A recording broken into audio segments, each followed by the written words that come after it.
So my name is Bob Scharf. I am the chair of the Numata Center for Buddhist Studies, and it's a great pleasure to host this event, which is always very celebratory every year. Before we do the Toshihide Numata Book Prize, I just want to take a couple seconds to talk about the Jaini, the Padmanabh Jaini Award. This is an award which was made possible through an endowment that was left to us by the late Padmanabh Jaini. He was one of the founders of the Group in Buddhist Studies PhD program here. It's an honor for us to make this prize possible every year. It's a prize for a graduate student in the area of Buddhist studies, and this year it's going to Zhiying Wu. Zhiying entered the program in 2017. She came here from Taiwan, from Zhengzhou University, where she was a student in Buddhist philosophy. She is about to defend her dissertation just later this month, a complete copy of which is now in my possession. It's great. It's called A Complex Mind, a study on the arguments for the afflicted meditation, or the Klishta Manas, which my students may recognize as the seventh consciousness.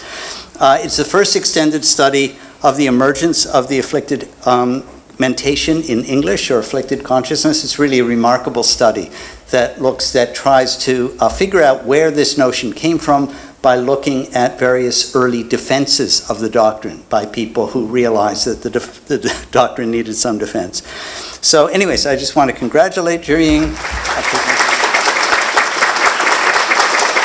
The Toshihide Numata Award in Buddhist Studies is sponsored by the Bukkyo Dendo Kyokai, aka the Numata Foundation, and I'd like to introduce Brian Nagata, who's the director of BDK America, to say a few words about BDK and their educational mission. Brian. Thank you, Bob. 108 years ago, a young Ehan Numata left Hiroshima, Japan for the United States to serve as a Buddhist priest for the growing Japanese American community here in California. In 1921, Numata would graduate from Hollywood High School in Los Angeles, and he then enrolled in this campus, playing an active role in the Japanese American student affairs. And it'll be 100 years next June when he graduated with a bachelor's degree in mathematics, and then received his master's degree in economic forecasting in 1928.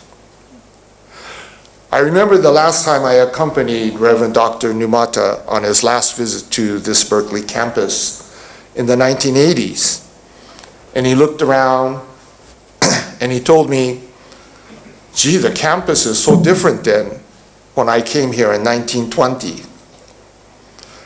He remembered South Hall, the Campanile, and Sather Gate, but he said everything else is so different.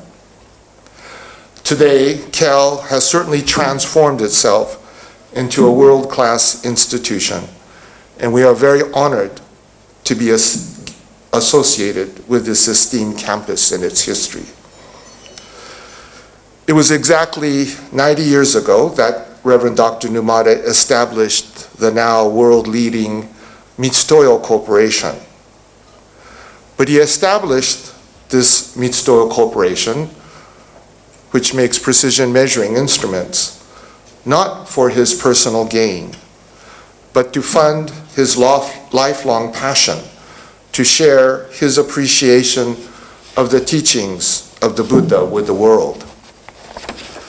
And I'm sure all of you are familiar with Mr. Numata's vision and his burning desire to advance the academic study of the Buddha Dharma. And today's Toshi Award continues his inspiration. We're very grateful to Bob Sanjot and the UC Berkeley Numata Center for Buddhist Studies for coordinating this award each year. So thank you very much. So as Brian noted, the Toshihide Numata Award in Buddhist Studies is sponsored by the Buko Dendo Kyokai, we administer the award on their behalf. We present the award annually to an outstanding book in the area of Buddhist studies. The selection is made by an external committee that is appointed anew annually, and the members of which are kept strictly secret. They don't even know who the other members are. I will say that it's a difficult task because it's supposed to be for a book that makes the greatest contribution to Buddhist studies. And we typically will send out a short list of books to the committee members each year, and they go, "What the hell do you want us to do with this? These are all apples and oranges." And our response is always the same. It's the book that makes the greatest contribution to Buddhist studies every year.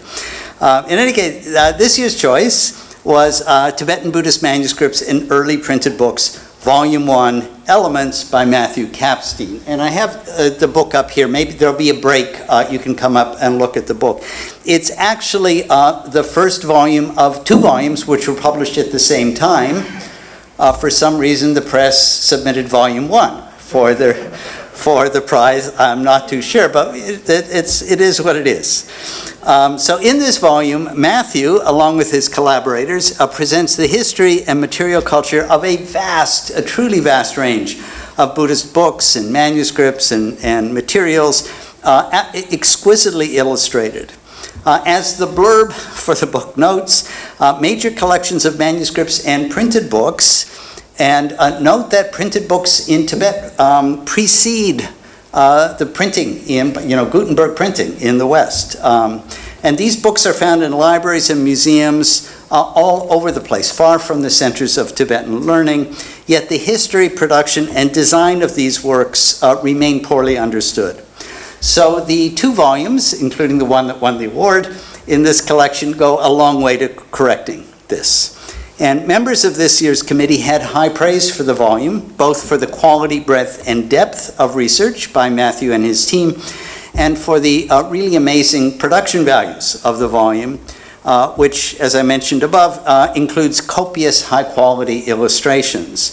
One evaluator called it a stunning contribution. Quote, "Nothing even comes close or has ever before been attempted, making the success of this volume all the more impressive," end quote.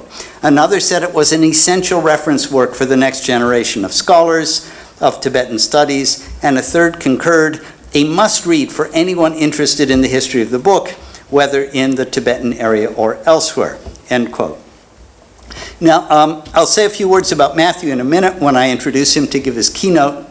But first, I'd like to call up Brian to formally present Matthew with the award, and Betsy to take a picture.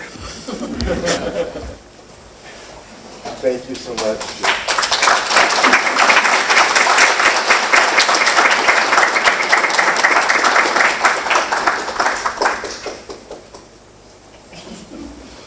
Thank you so much, Brian. Thank you. So, Matthew Kapstein is Professor Emeritus in the Division of Religious Studies at the École Pratique in Paris, and Numata Visiting Professor of Buddhist Studies at the University of Chicago Divinity School. He was formerly Director of the Tibetan Studies Research Team at the Center for the Study of East Asian Civilizations in Paris. Notably, he's a graduate of Berkeley, having finished his BA in Sanskrit here in 1981. He then went on to Brown, where he completed his PhD in philosophy in 1987. And I would note that he is one of the very few Buddhologists of my generation, and indeed I cannot think of another, who is historically and philologically grounded in the textual sources, and yet also formally trained in philosophy. And this shows in his many publications. Now, if anyone knows Matthew, you will know that he is incredibly prolific.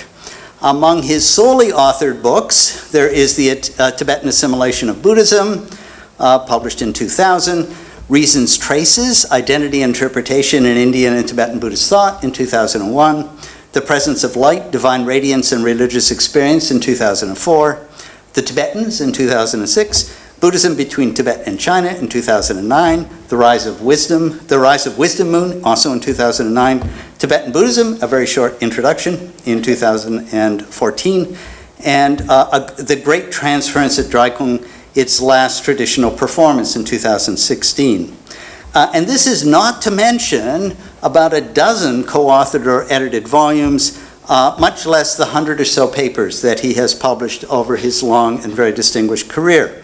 His many and varied contributions to our understanding of the history, culture, and thought of both Buddhism and Tibet were recognized with an election to the American Academy of Arts and Science in 2018.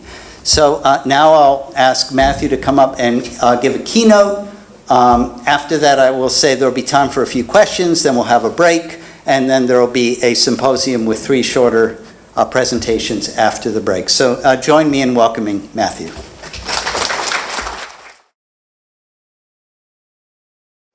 Well, thank you all for being here.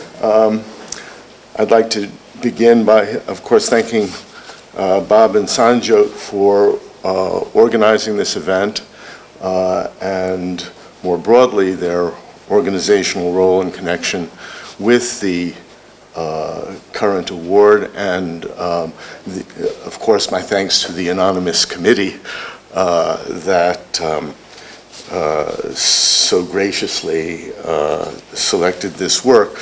I owe a special debt of thanks to Brian Nagata, the president of the Numata Foundation, and not just for the present occasion, but the Numata Foundation has played a great role in my own career, supporting the position that I held for a quarter of a century at the University of Chicago. And I know that a whole series of deans, up to and culminating in the present dean of the Divinity School, Jim Robinson, would enthusiastically join me in thanking Brian for the always cordial and warm relations he has cultivated between the foundation and the University of Chicago Divinity School. So thank you for that, Brian.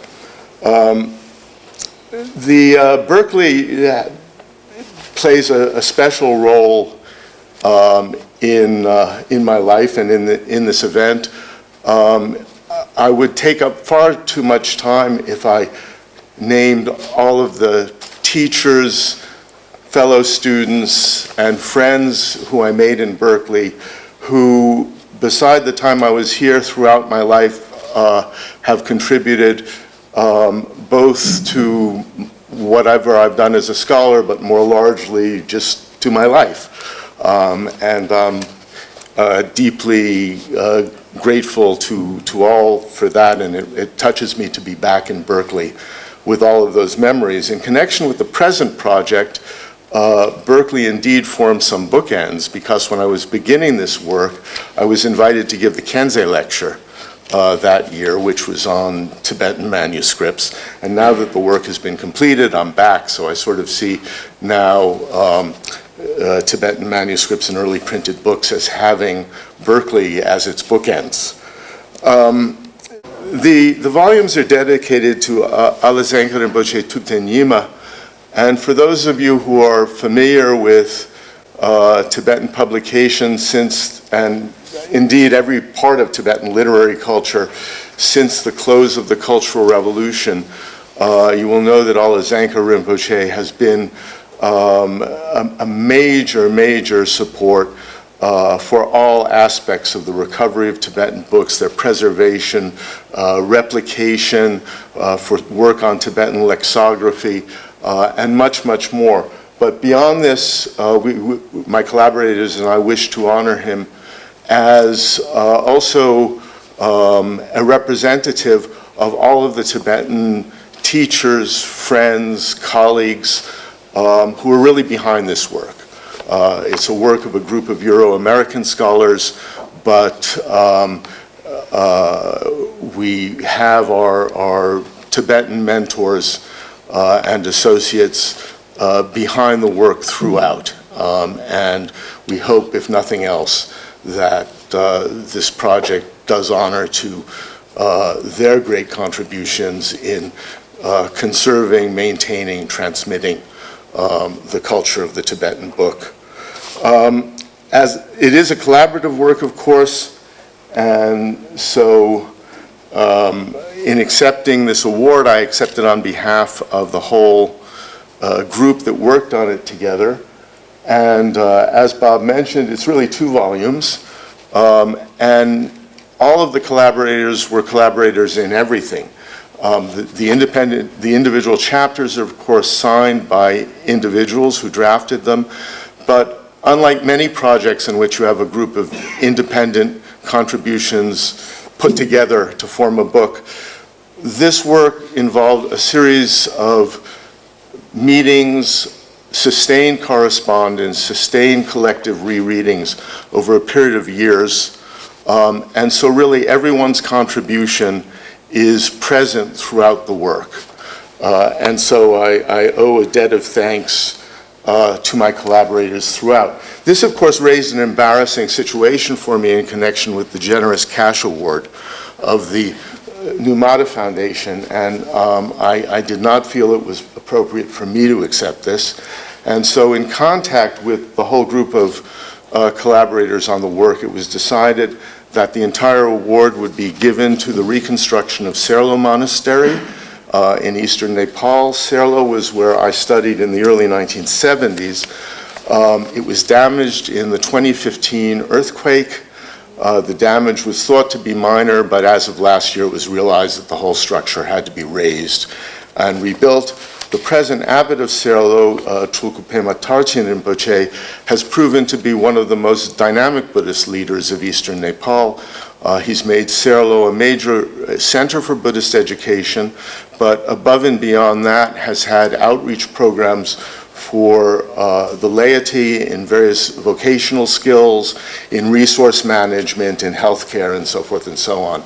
So I know that he and his collaborators at Serlo will be deeply grateful to the Numata Foundation for this gift. Briefly,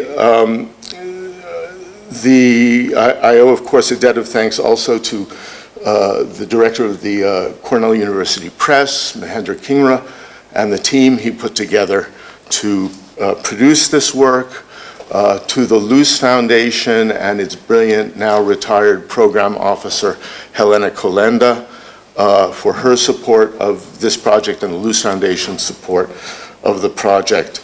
And then to colleagues and institutional support at the University of Chicago, the École Pratique des Hautes Études in Paris, and the French Center for Research on East Asian Civilizations.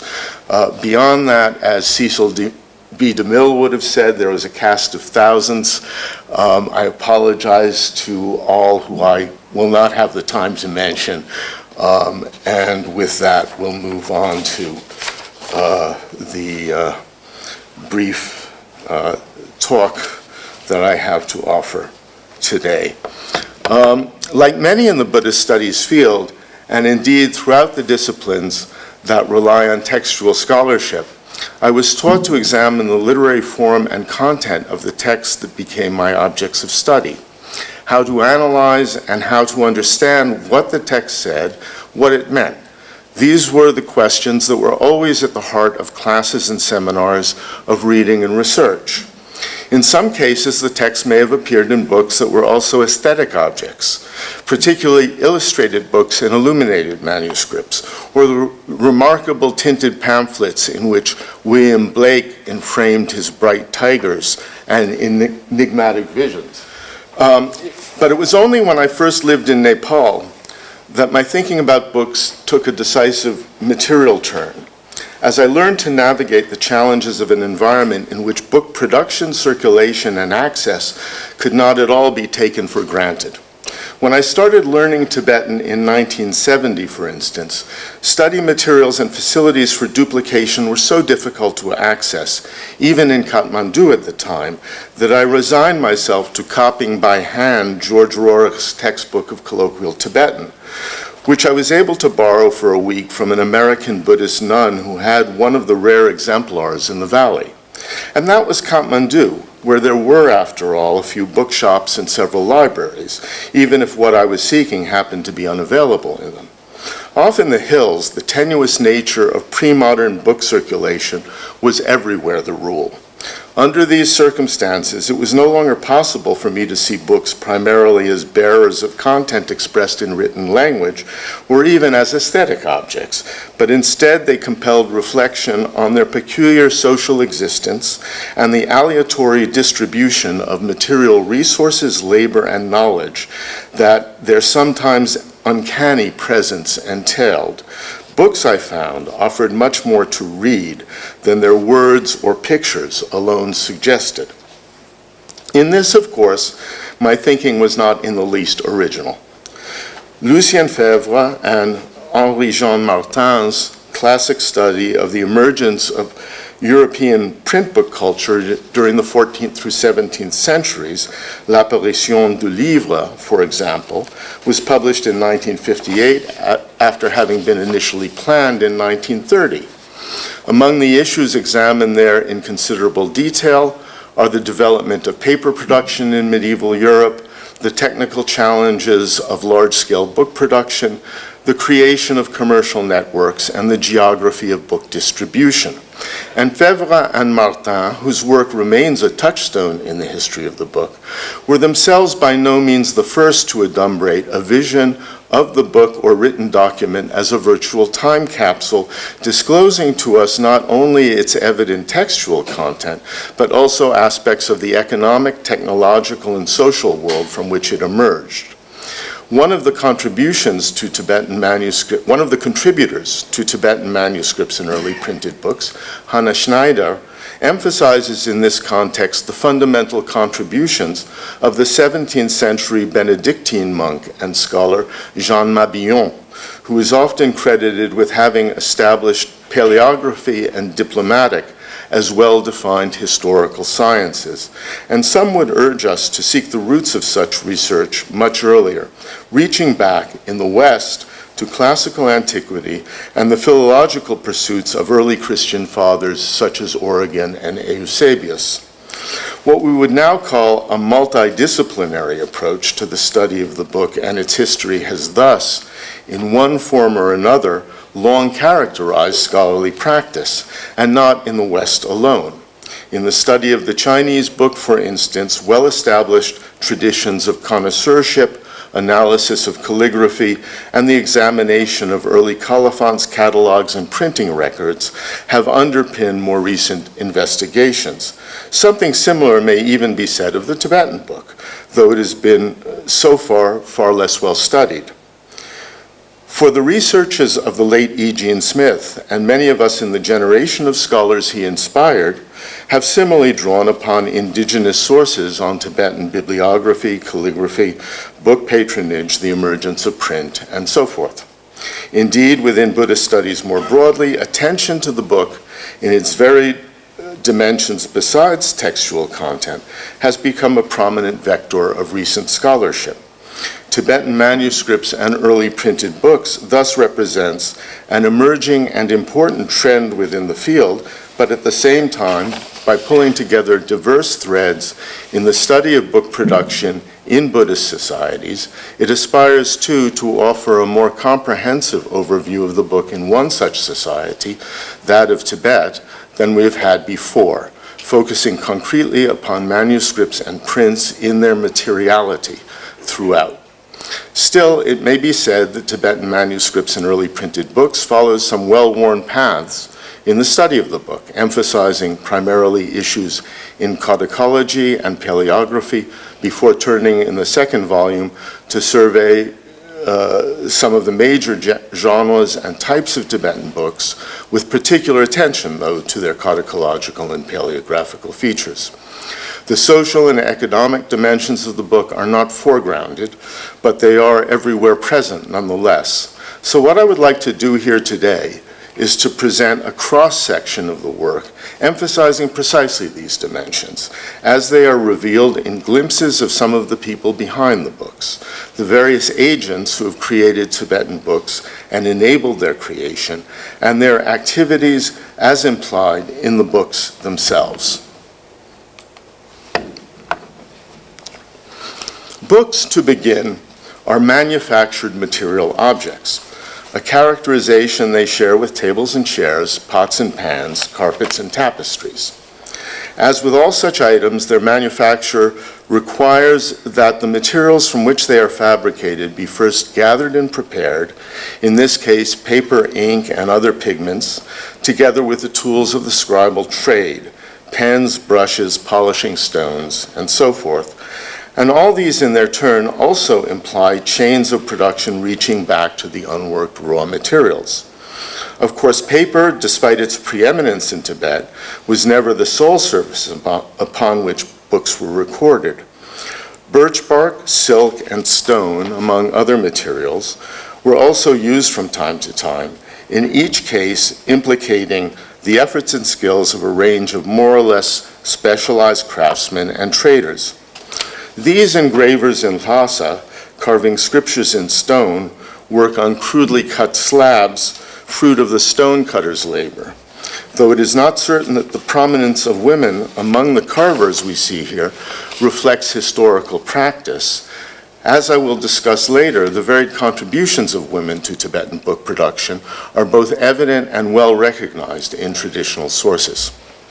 The privileged medium for Tibetan books was always, to repeat, paper. Records of the 8th century Tibetan monarchy demonstrate that the fabrication of paper was already a tax obligation for some villages, suggesting that, as would forever remain the case, Tibetan papermaking was primarily a cottage industry, often practiced by non-specialists either to fulfill a requirement imposed upon them from above or as a source of supplemental income. This entailed harvesting appropriate plant substances and reducing them to a pulp to be molded, dried, cut, and polished. Because there are significant differences according to environment in the materials available for paper production, permitting the fabrication of papers of various types and suitable for differing uses, the analysis of paper fibers, a topic introduced in our work by Agnieszka Hellman-Woźny, can yield important clues regarding provenance and hence of the condition under which the samples in question were manufactured. Paper from the sparsely wooded areas of the high Tibetan plateau, for instance, is made primarily from pulp derived from the poisonous root of the shrub Stellera, whose toxic properties protect the finished paper from rodents and other pests, though the paper itself is of poorer quality than papers produced from Daphne and related species in lower wooded areas such as Gongpo and Dakpo in southeastern Tibet, or the middle hills of Nepal, Sikkim, and other Himalayan regions. This broad distinction of Tibetan paper types, which was recognized as early as the 18th century by Capuchin missionaries in Tibet and first mentioned in a Western publication in 1759, is not without social ramifications. The finest papers from Dakpo, for example, were manufactured by specialist craftsmen whose work was reserved for the use of the central Tibetan aristocracy and high religious dignitaries. By contrast, Nartang Monastery in Song Province, which had a tax obligation to furnish the state annually with 40 copies of its famous edition of the complete Tibetan Buddhist canon, generally used the cheapest paper it could find. For the monastery was no more eager to pay tax than any of us are. And the production of this paper, of course, involved an entirely different supply chain. As you can see, I mean, this is from a very good print of Nartang, but nonetheless, you see even here that the ink bleeds right through. The paper is very thin rather than the more heavily layered paper that you would use for high-quality prints. Turning to earlier times, many of the Tibetan manuscripts found at Dunhuang are written on paper that was most likely produced locally, but some are on paper that may have come from parts of China further to the east, as evidenced by the use of mulberry in their composition. Among these manuscripts are massive commissions of Buddhist scriptures ordered by the Tibetan state as acts of merit to benefit the Tibetan emperor. Brandon Dotson has studied these commissions at length, and he has a book totally devoted to this topic coming out shortly, but in our work, in his contribution on colophons, he has introduced it. And his findings are clearly pertinent here.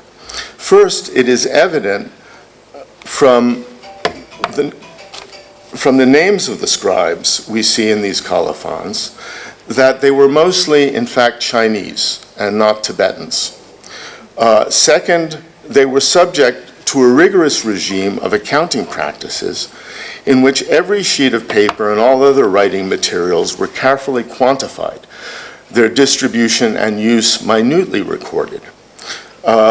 Dodson summarizes his results, which are redolent of the most onerous bureaucratic practices in all places and times, as follows.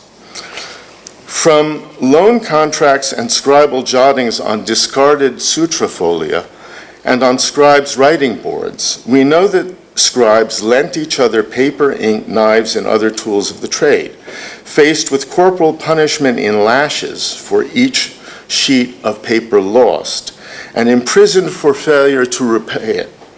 Scribes found creative ways to escape punishment, one of which, evidently, was to purchase or borrow completed sutra copies from other scribes. This sort of black market trade in paper and sutras is precisely the sort of scenario that would account for effaced colophons and for colophons where a sutra in one scribe's hand was attributed to another scribe in the colophon. The fact that many effaced colophons were struck out or rubbed off only in a cursory manner would seem to suggest that the authorities implicitly sanctioned the practice. As we'll soon see, however, the harsh conditions experienced by the scribes at Dunhuang, who seem to have been virtually indentured servants in the Tibetan imperial system, were by no means the inevitable norm. The careful accounting of materials and labor, however, regularly reemerged as an explicit feature of Tibetan book production. In the 16th century printed books studied by Michele Clementi, for instance, we find that the engravings often include small notations giving the signature of the block carver and the number of blocks he had carved and for which he was to be paid.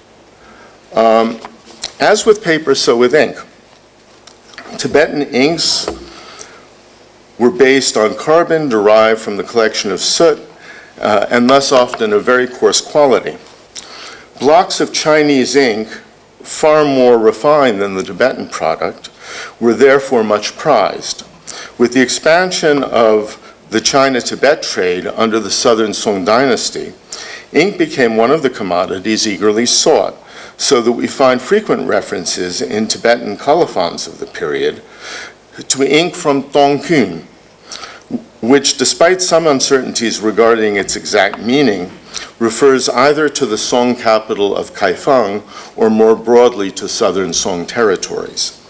In fact, paper and ink are often lauded in manuscript colophons, sometimes with hints about the background of the manuscript's production. In the colophon of a 12th century manuscript of the Sheta Sahasrika Prajna Paramitta, found at the temple of Önkeru in southern Tibet, we read, "Among papers most sublime is this that rivals even conch shell. How amazing the paper support, may it be greatly white and brilliant. Among inks most sublime is that from Tongkun in China. Its color is most amazing, may it flow forth continuously." The merchants and sometimes monks plying the routes linking Tibet and China were not the sole purveyors of precious materials employed in the production of Tibetan books. The fragments of pearl used as decorative punctuation marks in the 17th century manuscript we see here must have come from the Indian Ocean and been brought to Tibet by traders whose commerce extended to places south of Tibet, where the very word for pearl, mutik, was derived from the Indic mautika.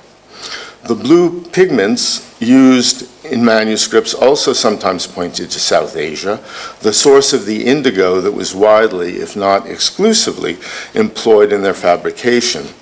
Red corals, a rarer embellishment in books, spoke of more extended trade networks reaching as far as the Mediterranean. Although the scribes from Dunhuang we have met above appear to have worked in conditions of abject servitude, this was certainly not always the case. Sometimes we encounter scribes of high status, as in a 12th century Prajnaparamita manuscript, whose colophon declares, "The scribe is especially exalted. I, the great Lord Namkapaldrup, have written as only I know how." And in an important Ladakhi manuscript of the early 17th century, we read, "This work was brought forth from the fingertips of Namkapalgun, a scribe supreme in the tradition of Tunmi Sambota, the inventor of Tibetan writing, skilled in upholding everything, skilled in intelligent orthography, his comportment being to act in conformity with inerrant meaning," end quote. The Namkha Palgun in question here is in fact well known to have been a prominent minister to the Ladakhi king Sengye Namgyal, and remains a legendary figure and subject of folklore in Ladakh even today. More frequently, though, the scribes we encounter seem to fall somewhere in the middle ground, neither slaves nor masters. Often they appear to enjoy their work and to take pride in it.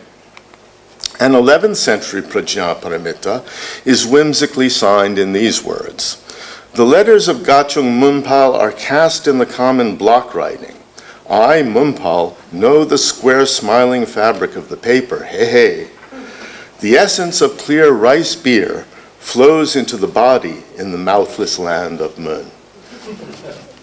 The tone is more straightforward, short and solemn in a colophon of a father and son team of the 17th century who produced the pearl-studded manuscript we have seen earlier, and who were probably among the highly skilled scribes employed in the service of the Tibetan state. And their colophon, this is an interesting little feature. The colophon is actually, in this case, on the first page and written in very, very fine writing in the margins. And it's characteristic of this style of manuscript to produce the colophon in this way. At any rate, they write, "Yea, by the provisions of the faithful, on the unobstructed good path, the father and son, Tsering Lode and Tsering, have created this sacred token that draws to it the essence of all that is pure." As we grow more familiar with the scribe's own words, we find that some, like the last pair I discussed, who in fact made the hoity-toity decision to sign their names in calqued Sanskrit, so that rather than Tsering Lode, the scribe actually wrote Dirgayu Mati Sukha. So scribes like this, or the scribes of noble background mentioned above, appear to have been fairly well-educated men, whose standard of writing usually accords with classical norms. Others, however, like the jocular beer-swilling Munpal, fall back on a colloquial register that is sometimes very difficult to interpret today, while others still appear to have been functionally illiterate. In this last case, which may seem paradoxical, the phrase illiterate scribe perhaps suggests an oxymoron, we are dealing, of course, with copyists who had learned to reproduce more or less the shapes of the letters on the page, but little more. Occasionally, readers noted such discrepancies. In a Bunpo manuscript preserved in the Bibliothèque Nationale de France, the scribe, with correct spelling but notably poor grammar, writes in his colophon, "The writing of this is dedicated for the sake of virtue." And a reader has appended in finer writing below, "One dedicates virtue for the sake of sentient beings, but there's no need for a dedication of virtue for the sake of virtue. What a joke, haha." Besides such asides, readers are also present for us in corrections, rewriting, and the various notes and slips they sometimes inserted between pages. There were also those who were perhaps not exactly readers as we usually understand this, but who nevertheless left their traces in scribbles and doodles of various kinds. In this case, perhaps we see tokens of the boredom of fidgety young novices. Sometimes, too, we find marks of ownership, as in this manuscript from Dunhuang, boldly inscribed with the words, "This is the ritual manual of Bhikshu Prajna Prabha." The presence of personal seals offers further signs of book ownership, though we are seldom able to identify precisely to whom the seals in question belonged. Besides whatever information we are thus able to glean about the hands through which a book passed in Tibet, non-Tibetan acquirers and owners also sometimes reveal themselves in insertions and marginalia. This little manuscript was procured as loot from the Zhoukang during the Young Husband expedition of 1904 to receive in India an ivory cover engraved with a bookplate inspired by Thomas Carlyle. In another case, in the Field Museum of Natural History in Chicago, a remarkable Ming Dynasty print of the Jatakamala of the third Karmapa hierarch bears inscriptions in faint pencil, I guess they're barely visible here, due to the hand of Berthold Laufer, who collected it in China probably during the Blackstone Tibetan expedition of 1908.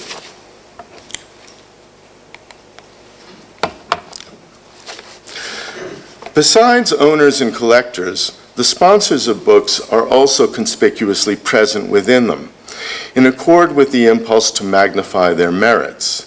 The patrons, be they men or women, monastics or lay persons, emperors or commoners, are mostly known through colophons and dedications, which are sometimes extremely elaborate, as is the imperial colophon of the lavishly decorated dragon Kendra, the Longzang Jing, now preserved in the National Palace Museum in Taipei, and originally sponsored by the Kangxi Emperor's Mongolian grandmother, the Empress Dowager Zhao Shang. Here, the virtues accumulated by the ruling Qing dynasty are explicitly assimilated to those of China's ancient sage kings Yao and Xun. On the opposite end of the social spectrum, we learn from the colophon of the Newark Museum's delightfully illustrated manuscript of the life of Milarepa that the sponsors must have been relatively modest persons, 13 of them in fact, who pooled their resources to provide the wherewithal for this single volume dedicated to recently deceased family members, of whom 6 are named. Both the sponsors and those for whom their merit is consecrated include roughly equal numbers of men and women. Elsewhere, the sponsors are also present through their portraits, often in groups. A 13th century manuscript of the Kadampa order from Western Tibet is graced with this group of ladies in their best fineries, all with bright parasols, as if they were getting ready for the races at Ascot. Another West Tibetan manuscript, a Dharani Sutra about the 14th century, includes an illustration of a teacher, a certain Geshe Kunte, performing a rite for a group of disciples and patrons, including 1 monk and 6 lay persons, all labeled with their names below. And a confessional text of the 18th century leaves us in no doubt about the origins of a family of Nepalese devotees who sponsored it. These examples all serve to remind us as well of another important actor in the world of Tibetan books, the artist, whose work was altogether distinct from the scribes, for which reason we often see books with spaces left for artwork that was never completed. And so here you have a manuscript of the 5th Dalai Lama's commentary on the Kavyadarsha, with a blank left for Sarasvati, no doubt to be completed according to this model that we find in a block print edition of the same work. If women in authorial roles are relatively rare, though by no means unknown, their prominence as sponsors in Tibetan book culture, from the Empress of China to the women of a family from the hills of Nepal, is impossible to overlook. Hildegard Dienberger has called attention to the important role of women in promoting the development of printing in 15th century Tibet, underlining, among others, the work of the nun and Princess Chögyjimé, whose activities were of particular significance for the preservation and transmission of the Bodongpa tradition of Tibetan Buddhist teaching, though she was also associated with the famed bridge-building saint Tantong Gyalpo. Besides sponsoring manuscripts and publications, women also formed an invaluable support system for the artisans charged with the work. This is evident in a long and elaborate colophon accompanying a copy of the Suvarnaprabha Sutra from 17th century Ladakh. Here, after homage to the great masters of India and to the Kagyu lineage in Tibet, the text takes us on a journey into Ladakh from the region of Mount Kailash to arrive at the royal palace of Leh, rivaling Indra's mansion, the deity himself seen as reflected in the power of King Deden Namgyal. His queen, Kunzom Gyalmo, is described as Goddess Saraswati's very presence, rightly emanated for the sake of the teaching and of living beings. And the leading ministers are also extolled, particularly those in the Queen's service. For the Queen is gentler than silk to her companions and servants, devoted and more favorable to the virtuous Dharma than conch or jasmine are white.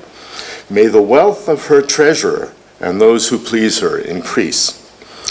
In turning to the specific donation of which the sutra is part, we learn that it concerns a shrine prepared by a monk named Tuten Namgyal, whose mother, Buten Zangmo, and her noble family, finding nothing of essential value in vulgar wealth, made efforts through the three media of body, speech, and mind to worship the precious gems. A patron named Sherab Dundrup is lauded, immediately following which the author of the colophon adds that the three female sponsors, Kara, Somoki, and Puti, prepared divine ambrosia as human food. The reference to food preparation for the scribes and artists working on the manuscript is in fact one that we find in many other colophons. In closing, the text enumerates the nieces, daughters, and daughters-in-law of the main sponsors, qualifying all of them as the best. While we are clearly ensconced here in a traditional community in which social roles are explicitly gendered, the participation of women in the collective book-making project is not just recalled, but also very much honored throughout colophons of this type. The society concerned is certainly hierarchical, but the activity of book production dignifies, in a sense ennobles all whom it joins in the pursuit of the common good. We have spoken so far of sponsors, book owners, and readers, traders, craftsmen, and scribes, as well as those who fed them, but not yet of authors who were not typically involved in producing the books through which the text to which they gave birth were transmitted. There were exceptions, of course. These included authors' autographs when we can identify them, and that's rather rare. And in the case of printed works, many instances in which the author played a direct role in their publication. Probably the most famous example of this is Tsangyun Heruka, the author of what became the more or less canonical versions of the life and song of Milarepa, who was himself very deeply engaged in block print publication of his own works and other works of his tradition.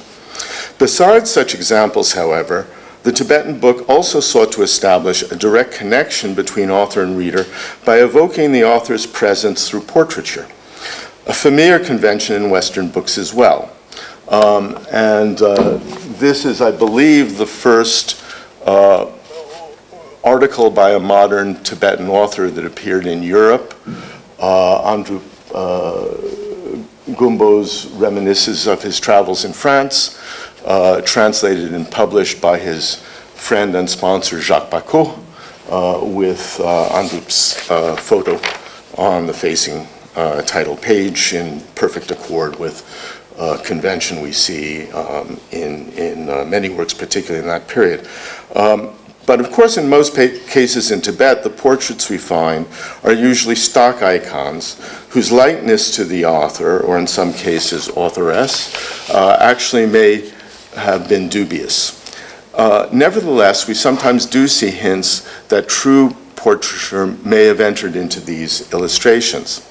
The depiction in a 13th century manuscript collected by Alexandra David Neal of an important commentary on the teachings of the Gongchik, the single intention, of Drigun Kyopa Jigten Wangchu, and studied by Jan Ulrich Sobij, is strikingly similar to an early tanka of the same master, which has been documented by Amy Heller.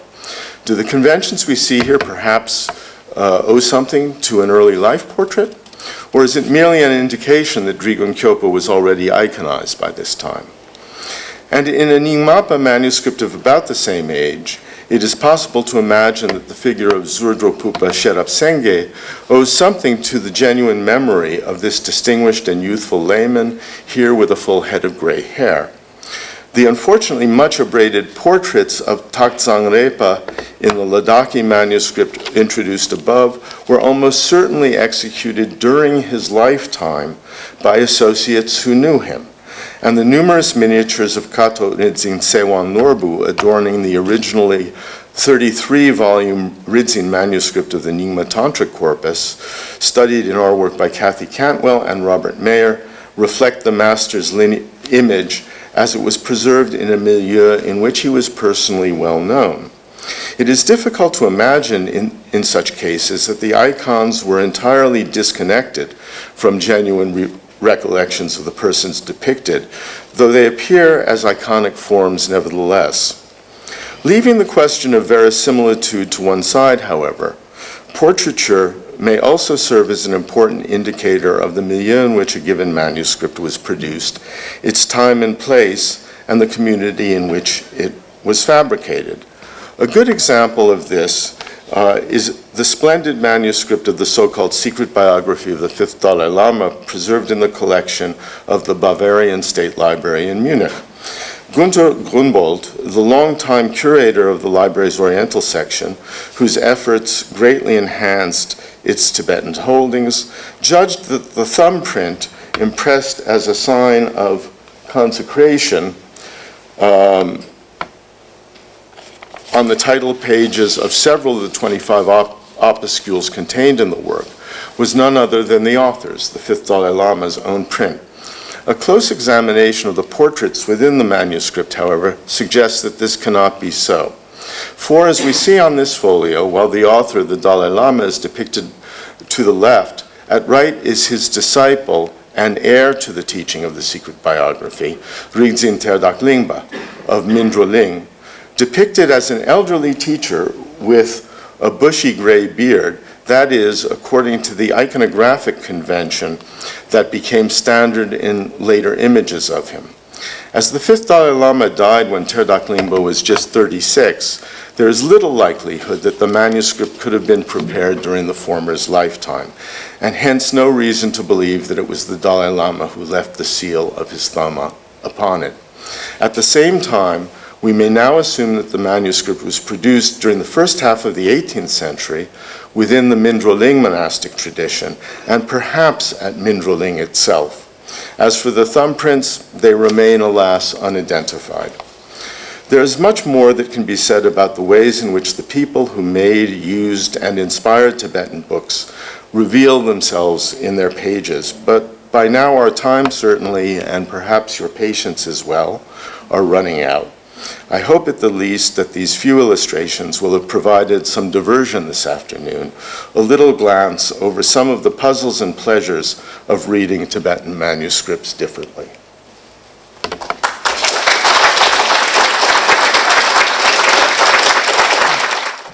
I wonder if you'd be able to tell us something about the relationship between the advent of block printing and the relationship to manuscript. The advent of block printing and manuscripts, and what happens to manuscripts after the advent of block printing, what that complicated relationship between these two mediums kind of look like. Well, just briefly, I've discussed this both in the work and elsewhere.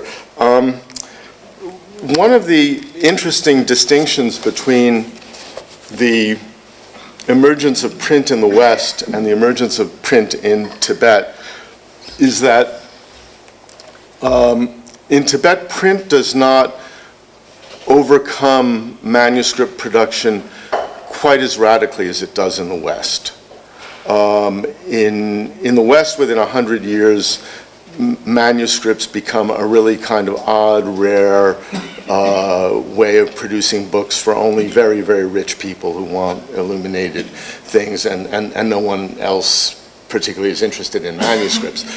In Tibet, manuscript production continues apace down to yesterday, basically, in Tibetan regions. And there are many reasons for that discrepancy. It's very common that you find in the world of Tibetan manuscripts over the past half millennium, in fact, manuscripts that are copied from printed works. Why? Well, because you didn't have networks of book distribution that were very strong. Secondly, because for small numbers of copies, copying a work onto paper was cheaper and more cost effective than going hundreds of miles to strike a new print of something. And so the result of the differences of distribution and economy were that the print did not supplant the manuscript in Tibet much as it did in Europe.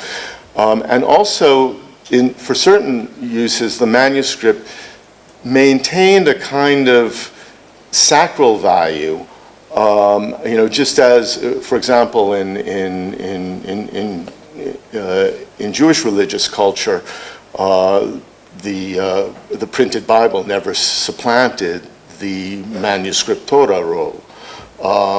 And similarly, though, without quite the same explicit religious justification, for certain works, there has remained a kind of sacrality hovering around the manuscript among Tibetans that's not quite the case with the printed work. So as recently as the last, I think 2 decades ago, the Bhutanese royal family commissioned a new manuscript Kenjur.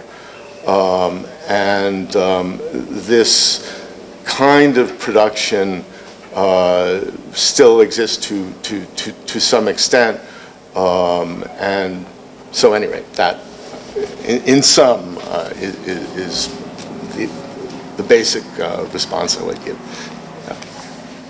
Just to follow up on that question, so, because it is an interesting question, just to push a little further, so most of the manuscripts that you started talking about. Well, I mean, for example, if you look at the manuscript of the Kavyadarsha commentary that I showed,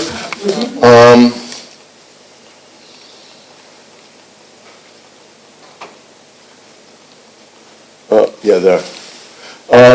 This is the manuscript is here, a copy of a print. Right. And the Yeah. So that. Yeah. So I'm saying. that's a common thing. Right. For a manuscript to copy an already existing print, but it would appear to me that one of the most precious and interesting dimensions of manuscripts are those that never made it into print. So there's sort of two issues when a work, so leaving aside the canon and already existing collections, when somebody composes a new work, presumably they compose it first by hand in writing and then on paper, and a new commentary, a new namtar, whatever, and then eventually it makes it to the print house, although of course sometimes it doesn't.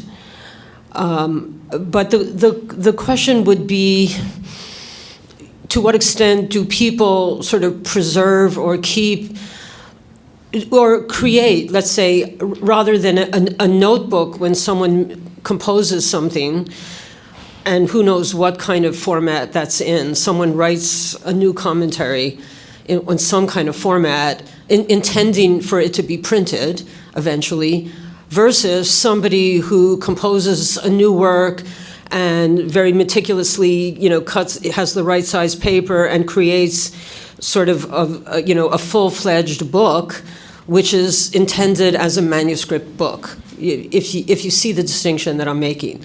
So an interesting question to follow might be, to what extent did that art or that predilection diminish once you had printed the printing apparatus? Yeah, it's very difficult there are only a very small number of cases where I've seen manuscripts that are authors' manuscripts that were clearly intended in all their design features to be what they are.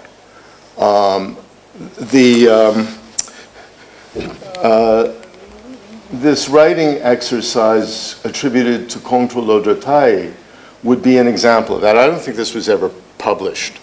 He was a great lover of calligraphy and art, and he was having fun. Well, you did have printed versions of script samples.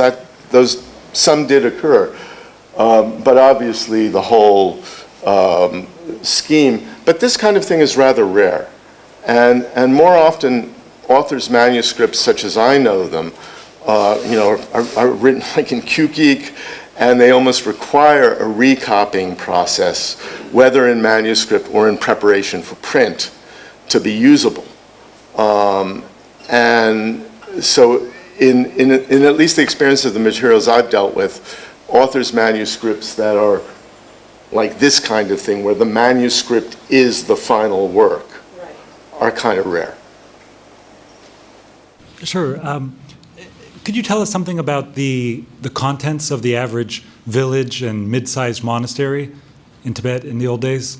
In the sense that there's a quote from a Southeast Asian Buddhologist that I've never forgotten. He did some surveys of monastic holdings in Southeast Asia and came back and said that he couldn't find a single complete copy of the Tripitaka. Oh, yeah. And so just using that as a jump. Well, part of that is, of course,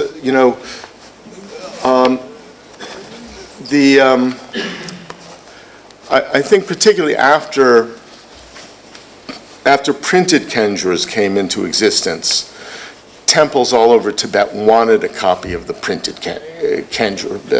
The idea of completeness was there. This is one of the reasons that Nartang had a tax obligation to be churning out canons as they did.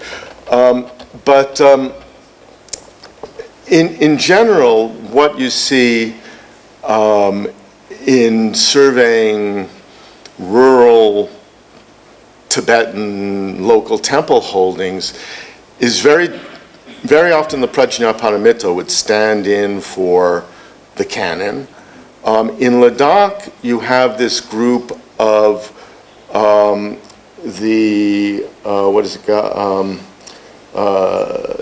Toksum, the Suvarna Prabhasotama, the Shata Sahasrika Prajnaparamita, and the Ratnaketu Dharani that would form a sort of quasi-canon. And then it's not at all uncommon, particularly from what's now known from Western Tibet, from the research that's been done in Ladakh and Himachal Pradesh and West Tibet, that you have kind of quasi-canonical collections, and it's sometimes uncertain whether they are fragments of more complete things that once existed, or whether to what extent they're simply representing what was available, and so forth. But the notion of the complete canon in its integral form, it really seems to have arisen as it did for posterity in the 14th century, although with antecedents reaching back to the imperial period catalogs, the Denkarma and the Pankarma and so forth. And then it was only really with as far as I know, when print was in place, that some kind of wide distribution of these canonical collections became really possible. Before that, there were more limited hand copies that we know about.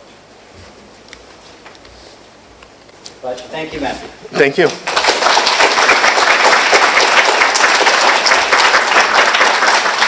So we have 3 lectures in the afternoon.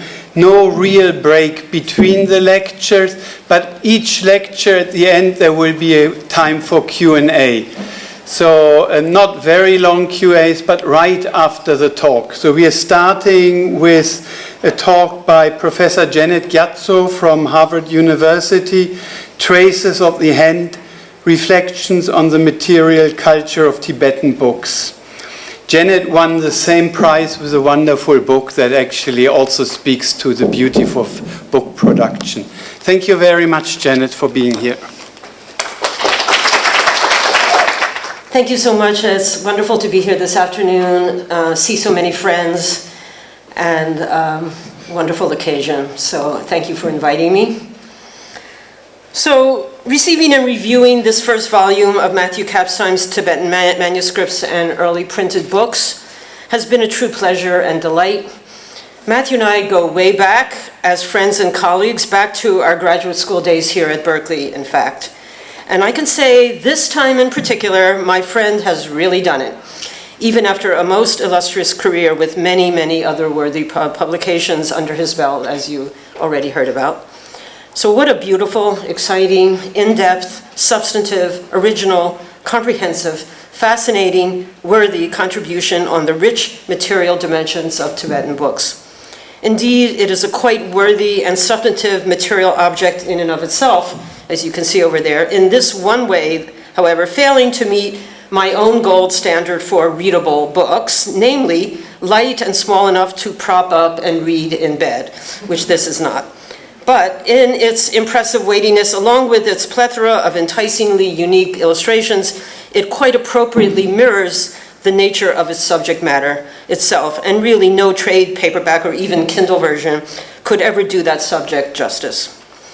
For a Tibet specialist such as myself, the book is filled with revelations. Most of all, it lucidly demonstrates the exceptional obsession with books that marks Tibetan Buddhist culture with its extraordinary translation and indigenous writing productivity that suddenly erupted in around the 8th century in what was a warrior nomadic culture that largely lacked writing up until then. Tibetan Buddhism went on to overtake the book production of other Buddhist areas in Asia that had much, much longer writing and literary traditions, a curiosity often noted by Tibet enthusiasts. Nowhere was this obsession more evident than in the outpouring of literature on the backs of Tibetan monks and scholars into South Asia, escaping the Chinese invasion in the late 1950s, a truly telling sign of what was most precious to these fleeing refugees arduously crossing the Himalayas. The significance of this outpouring was swiftly recognized by the hero of all Tibetologists, E. Gene Smith, during his tenure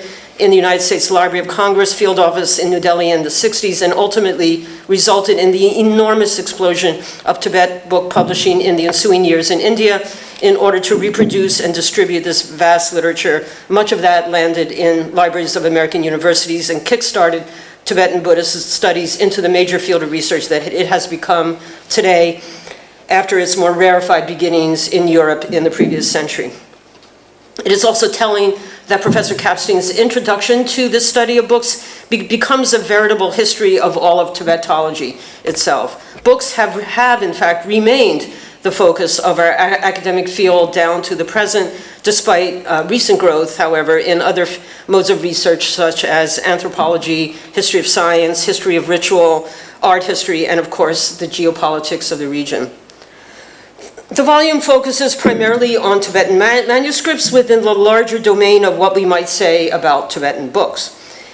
It is the implications of such a focus that I would like to reflect on in my remarks today.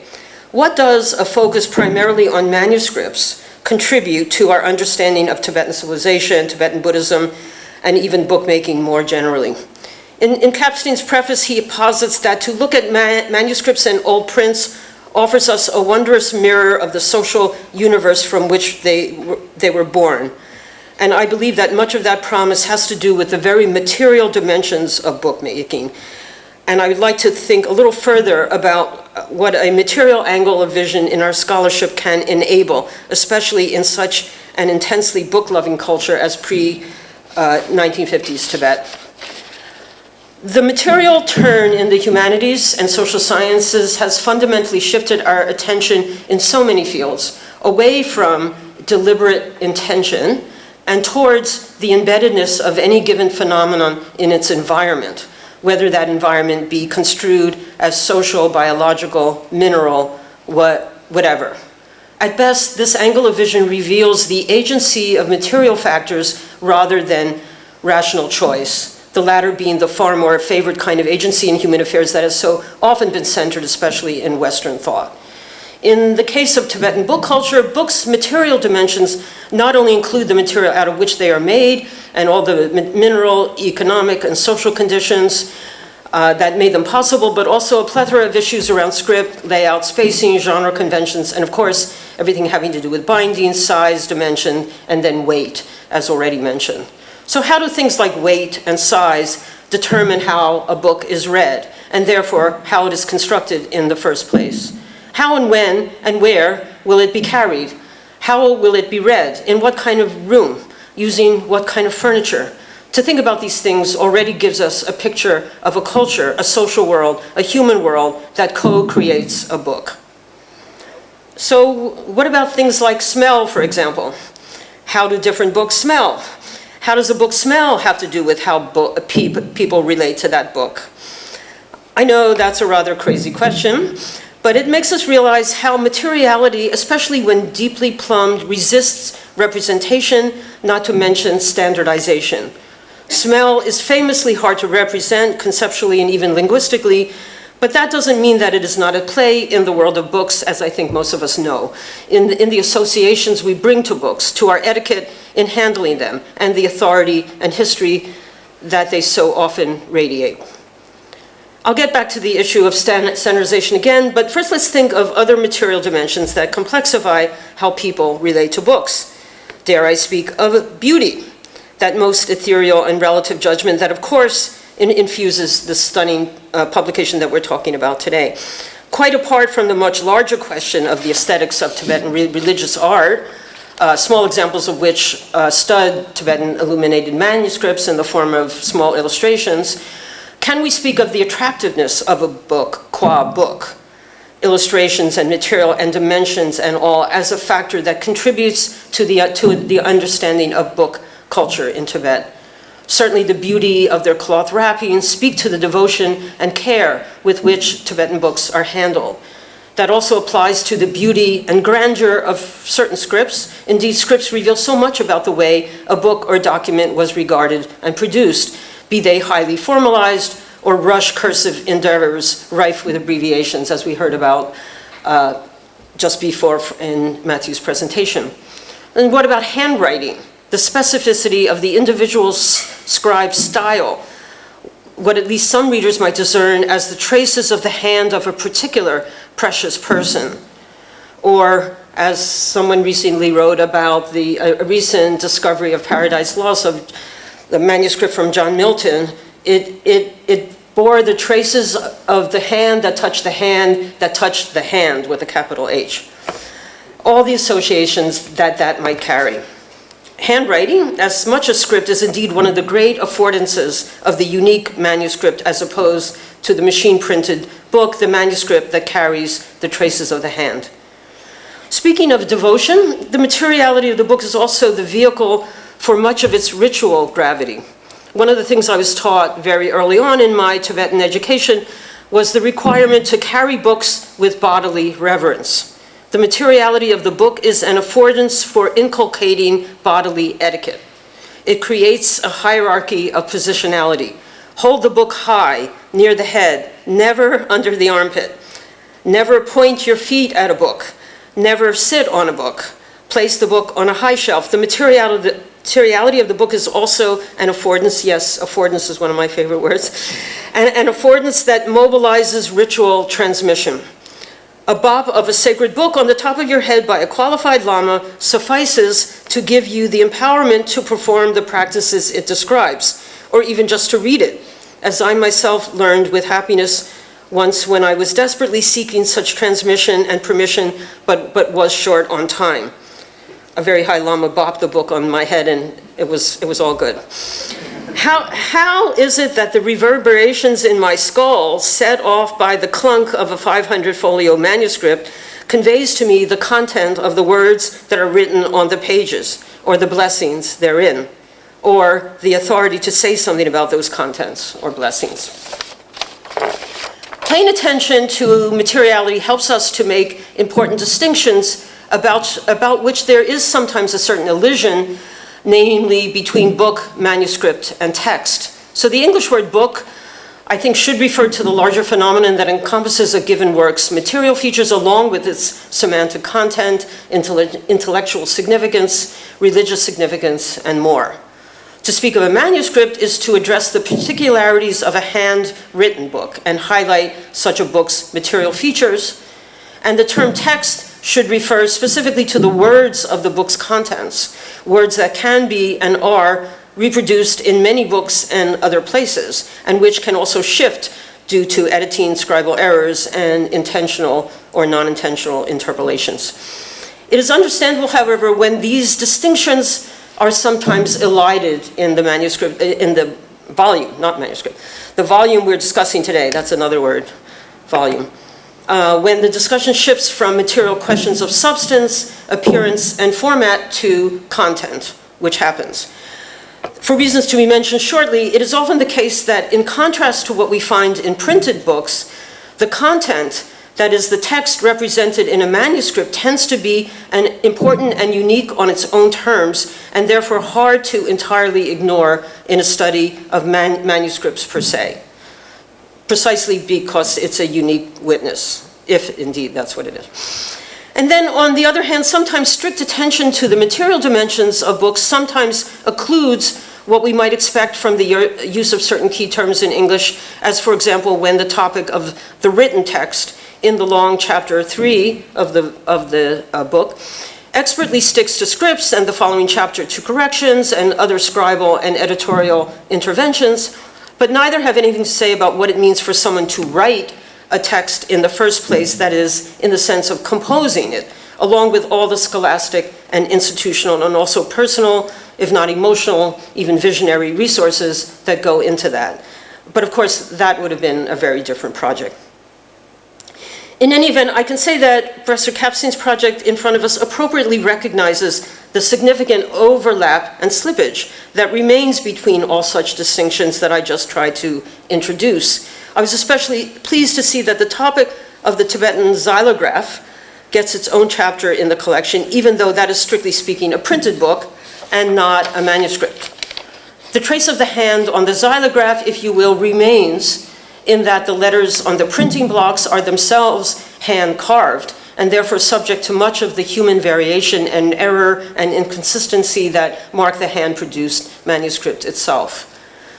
It remains the case, of course, that the introduction of xylographic book printing in Tibet made for a huge shift in the world of Tibetan learning and the nature of practically every dimension of intellectual life. And the even more momentous shift from xylograph printing to mechanical reproduction of text in the modern period in South Asia, and especially mainland China now, is skipped over in this volume, and that is probably appropriate since A, first of all, the volume only proclaims to be about manuscripts and early books, and B, in the modern world of Tibetan book publication, the trace of the hand truly does disappear into standardization and ready global distribution. That is, well, maybe with the exception of things like the fingerprints on these new book, of the new book's packers, say, for example, and then, of course, the handwritten notes that still adorn the modern book's pages as much as they did in the days of manuscripts or of xylograph culture, also as we saw as we heard about in Professor Kapstein's talk just now. And that's not to mention the stains of the snacks that certain readers like yours truly add as marks of their personal usage. And no, I don't expect that the volume should have covered the impact of potato chips on Tibetan book culture. But the volume does, however, devote a substantial final chapter to the digital technologies that are now quickly superseding the modern print culture of Tibetan books. And while any discussion of the manual dimensions of digital technology is beyond my ken, it is worth noting that this very welcome development reaches not only across the globe, but also back into remote sites of readership and book use on the plateau.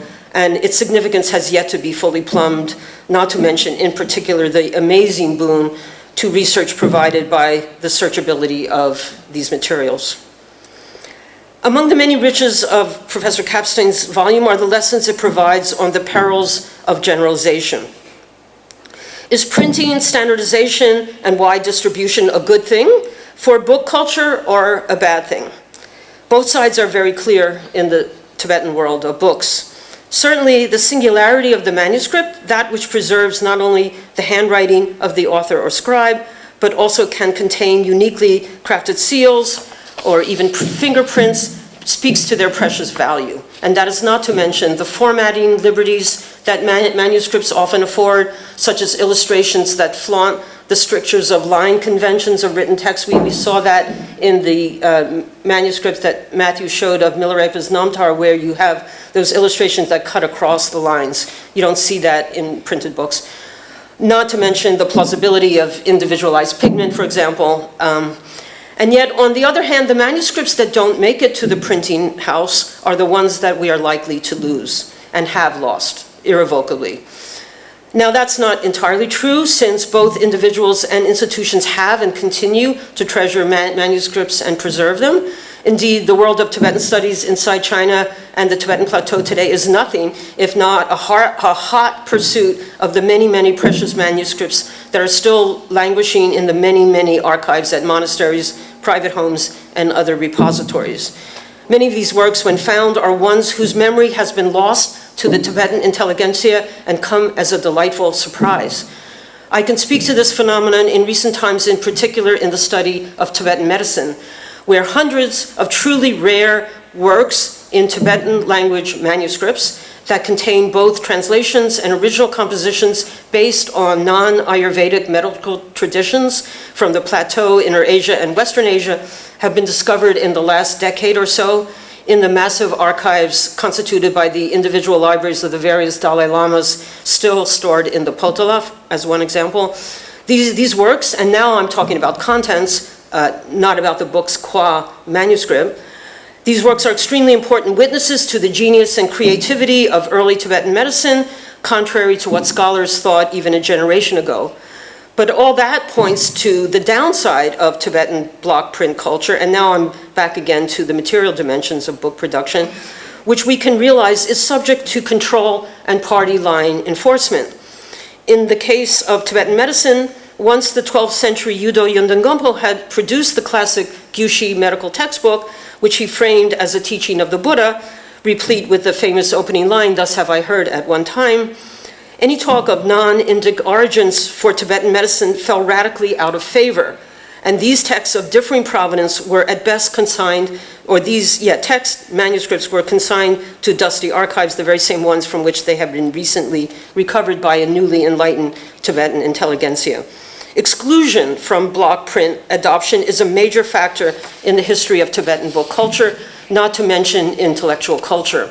Frequently, works not deemed appropriate were excluded from the block print collections of a master's writing. The famous Sungbum genre, which, unless I missed it, is not much studied in this volume, was a major avenue even for prosaic and seemingly inconsequential works, personal letters, and the like, with all sorts of informal reflection and notes. It helped them to get preserved by virtue of being reproduced and distributed alongside the master's more mainstream philosophical or ritual works, all under the rubric of these multi-volume collections of an individual master's works. And yet, at the same time, those works that were nonetheless still rejected by, for example, the individual Master Sungbum's editors, or perhaps not even known about until after the master's death, such as personal diaries, and sometimes quite scandalous accounts of illicit exploits, were often intentionally doomed to obscurity, that is, and not adopted as part of the Sungbum and not printed, were it not again for our battalion of Tibetologists both inside and outside Tibet today, who have finally come to appreciate the value and to search out the idiosyncratic, the non-kosher, for a fuller understanding of Tibetan civilization. So I myself encountered the hot pursuit of manuscripts currently going on in Tibetan areas today, recently on a trip to the plateau this past summer. When I told a Tibetan scholar friend that I was going to visit some monasteries in the Kham region around Derge, he hooked me up with a colleague whom he knew was also in the region, looking for rare manuscripts, as a matter of fact. So I myself wasn't there for that reason. I was literally there just enjoying the chance to visit some very famous monasteries for the first time in my long life as a Tibetologist. But when I arrived with some students who were also along for the ride at one of the major Nyingma centers of the region and met the contact, he immediately apologized to say that the storehouses were locked and the keykeeper far away. Those often heard dismal words. I actually wasn't expecting to go into any storehouses anyway, but then the colleague immediately followed up by bringing out a wrapped bundle of manuscripts, I think as a consolation prize or something, and he quickly opened it up to show me. That's him. Actually, I'm deliberately not including his face. We were totally not expecting this.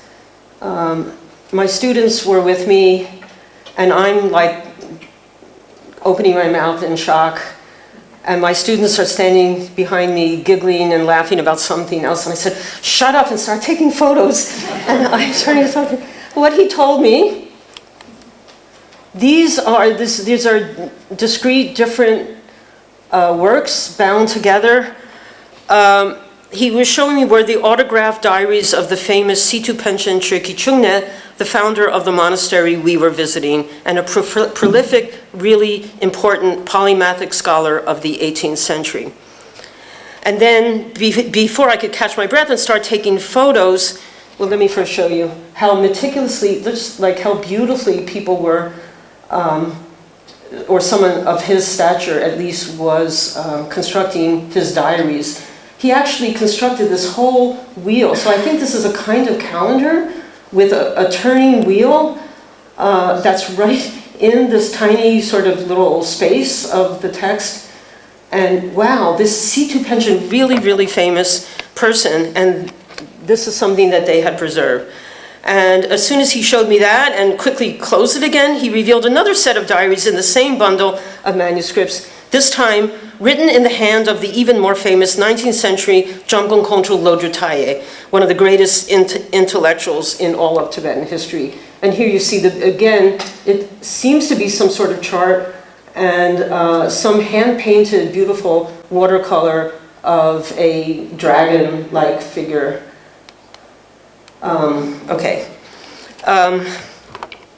Beyond their aesthetic delight, I can't emphasize how historically important these are. For Americans, it would be like finding something like Benjamin Franklin's long-lost notebooks.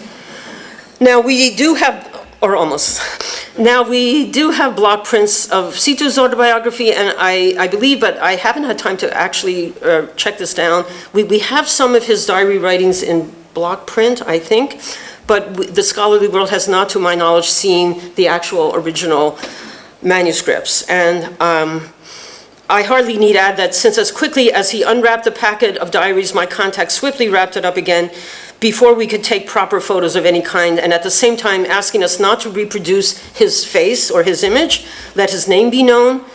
But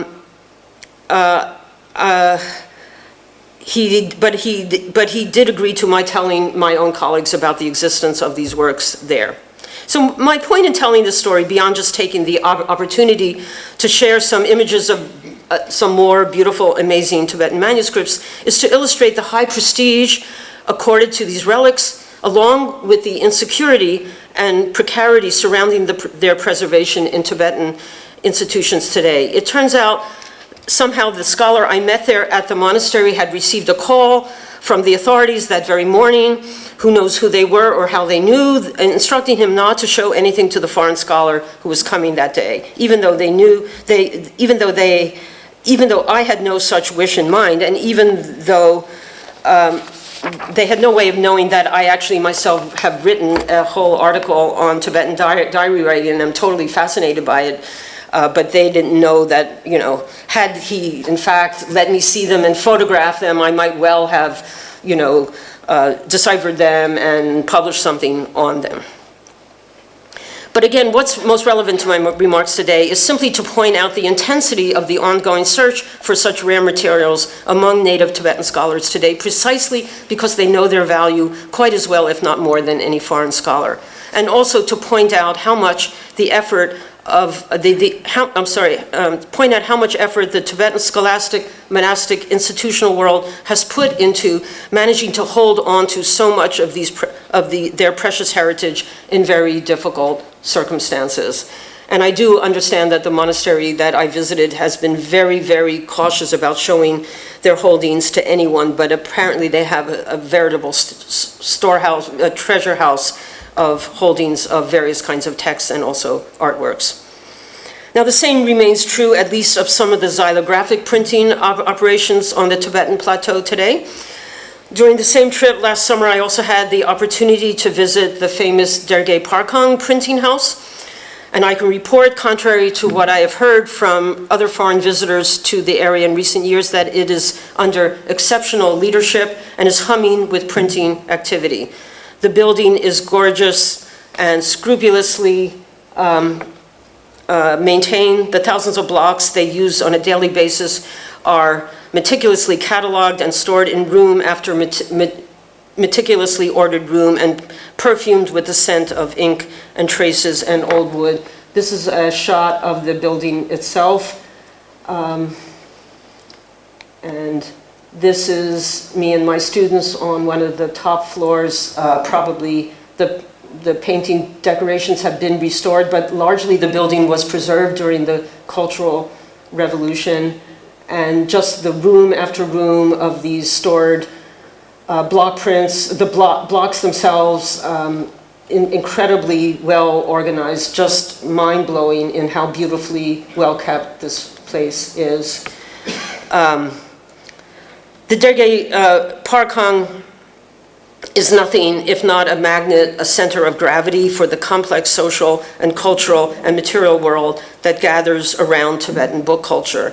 The books that are printed there serve monasteries, colleges, seminaries, libraries, museums across the Tibetan plateau and in mainland China, along with a small portion of private collectors who include Han Chinese and other ethnicities inside the PRC, along with Tibetans themselves. Apparently, the gross sales of the works produced by the printing house amount to 6 to 7 million RMB every year.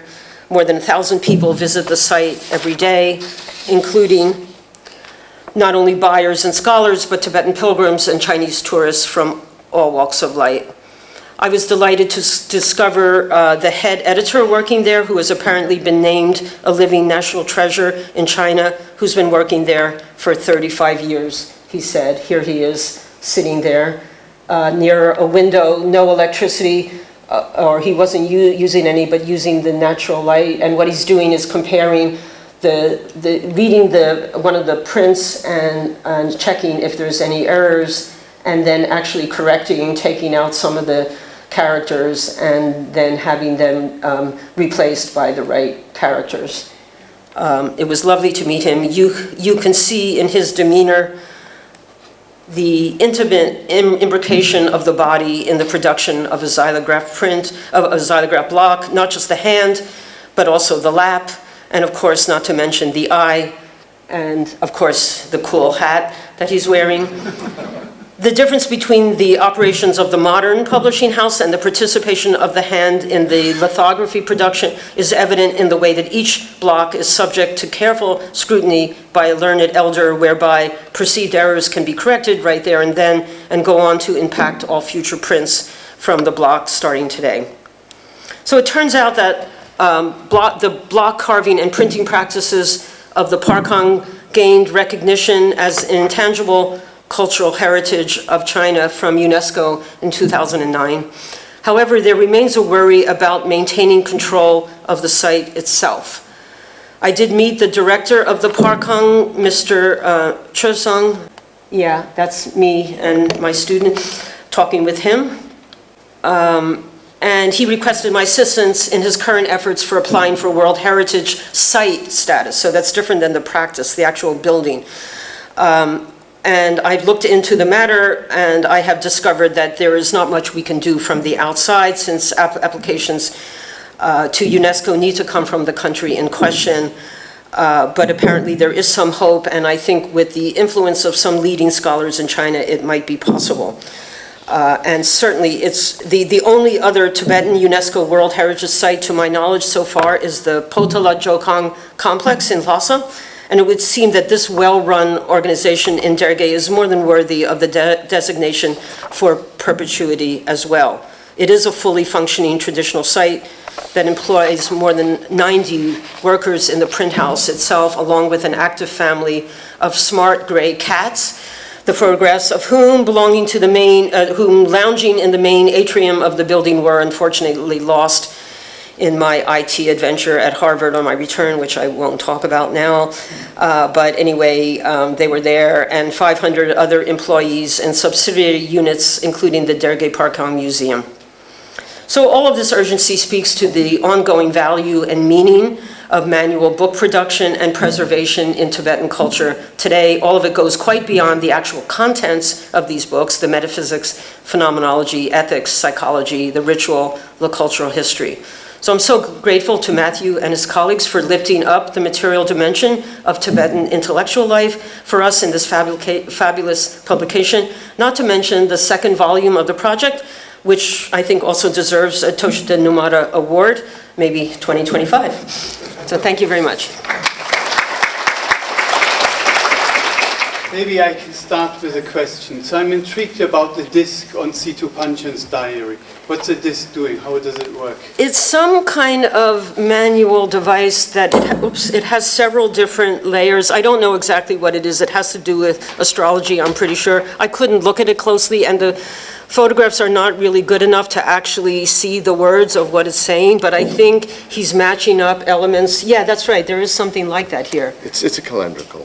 But is this a thing that It revolves, yes. it actually revolves? Yes, in It manuscript belongs to the version. diary, yeah? But this was in his It was- freaking diary. It's Yeah, it's for the calculation of the position of Rahu. I see. Well, I'm not sure what I wouldn't say that for sure, because I'm not sure what that It was. typically is with the arrow. So it's I don't know. astrological. I wouldn't say for sure. Okay, so Yeah. correctly. Yeah. Questions? So the next speaker is Professor Trent Walker from the University of Michigan, also with a Berkeley past, but just like Janet and Professor Kepsi Matthew. So Trent is going to talk about annotations, abbreviations, and alphanumeric codes in Southeast Asian manuscripts. Welcome back, Trent. Thank you for being here. Thank you so much, Alex, and thank you to everyone at the Numata Center for Buddhist Studies here for making this event possible.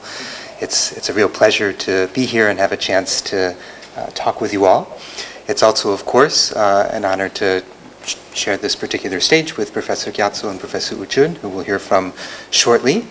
And of course, I am especially grateful on this occasion to be able to express my congratulations to Professor Kapstein for this monumental book. A book that, for me as a Southeast Asianist, has proved to be enormously inspiring. So in my remarks today, I want to share a little about some of the aspects of this book, focusing on one chapter in particular, and how it's helped me rethink some aspects of my own research on Southeast Asian manuscripts. So I'll be sharing more about that.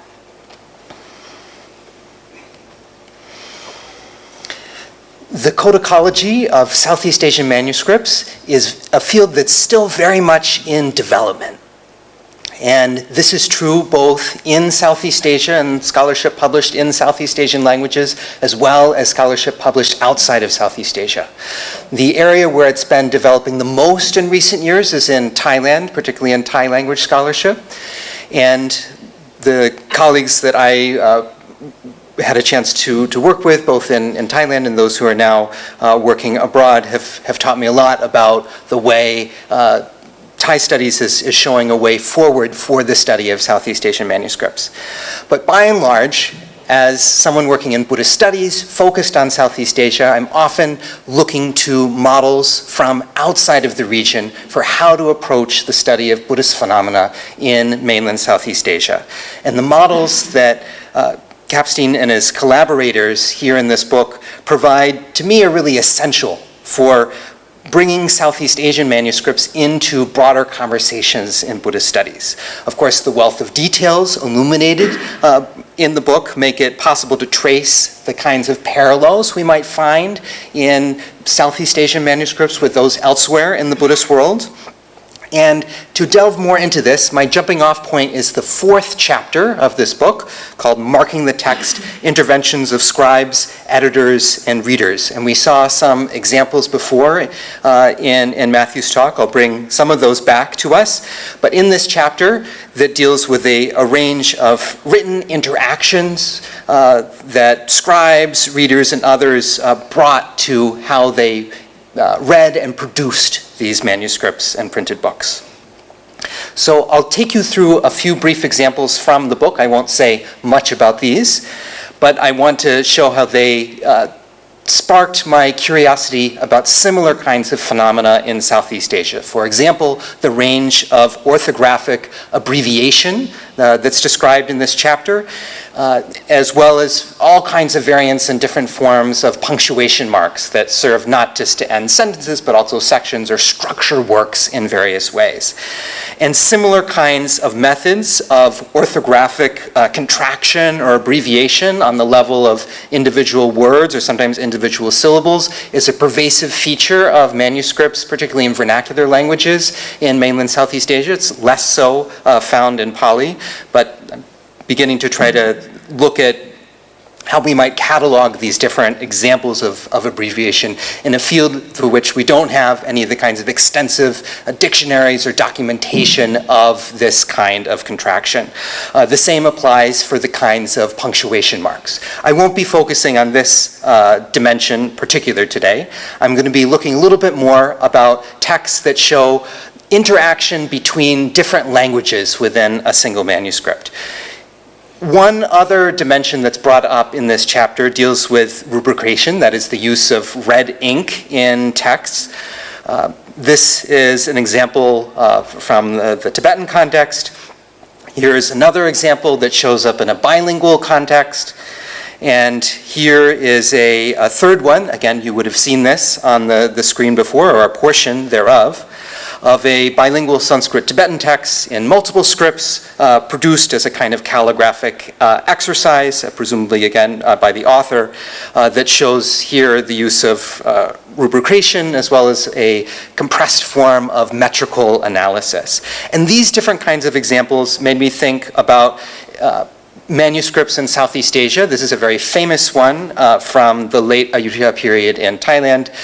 This is a manuscript produced by the author, Prince Thammatibet of Thailand, during the time he was a monk.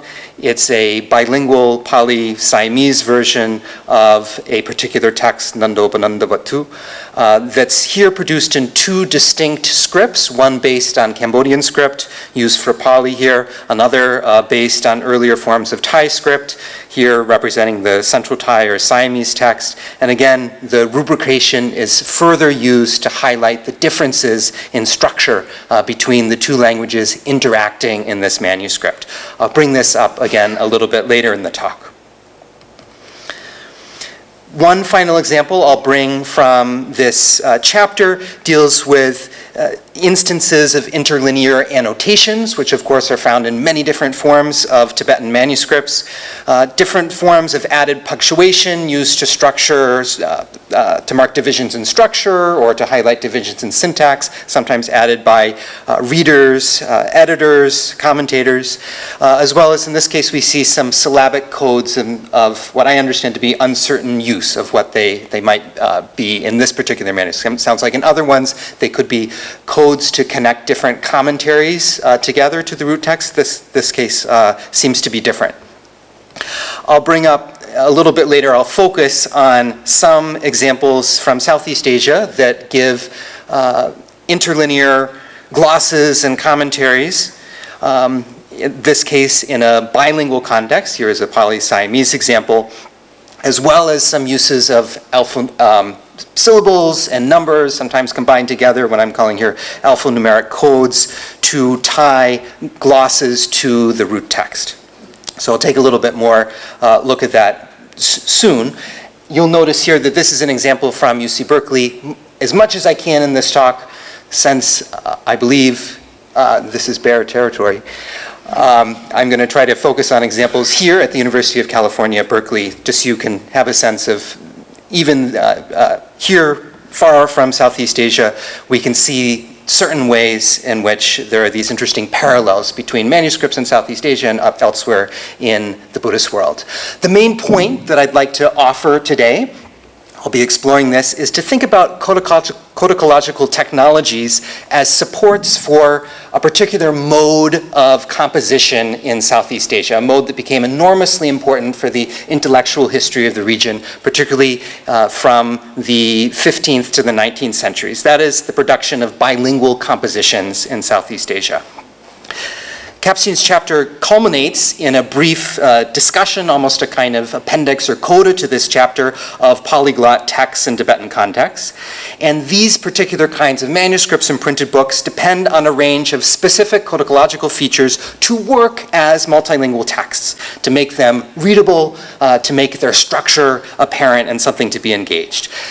By the same token, Southeast Asian bilingual compositions, especially the genre of Indic vernacular bitexts, I'll say more about this shortly, likewise depend on a set of specific codicological technologies, some of which do have parallels in Tibet, others of which we might look to parallels in medieval Europe or East Asia.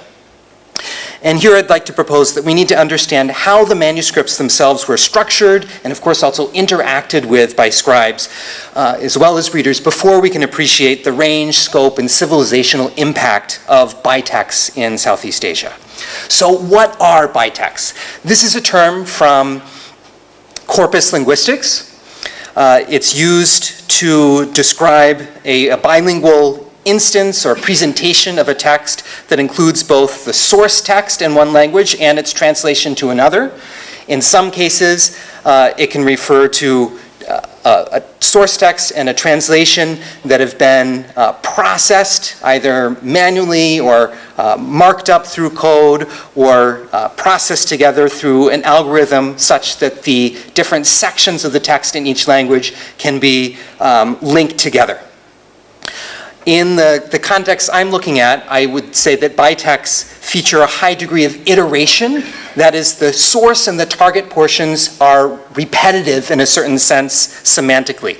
They're echoing that same semantic context, as well as interaction. The source and target, the portions in each of those languages, are kept in close interaction. And I'll show you some examples of what that means.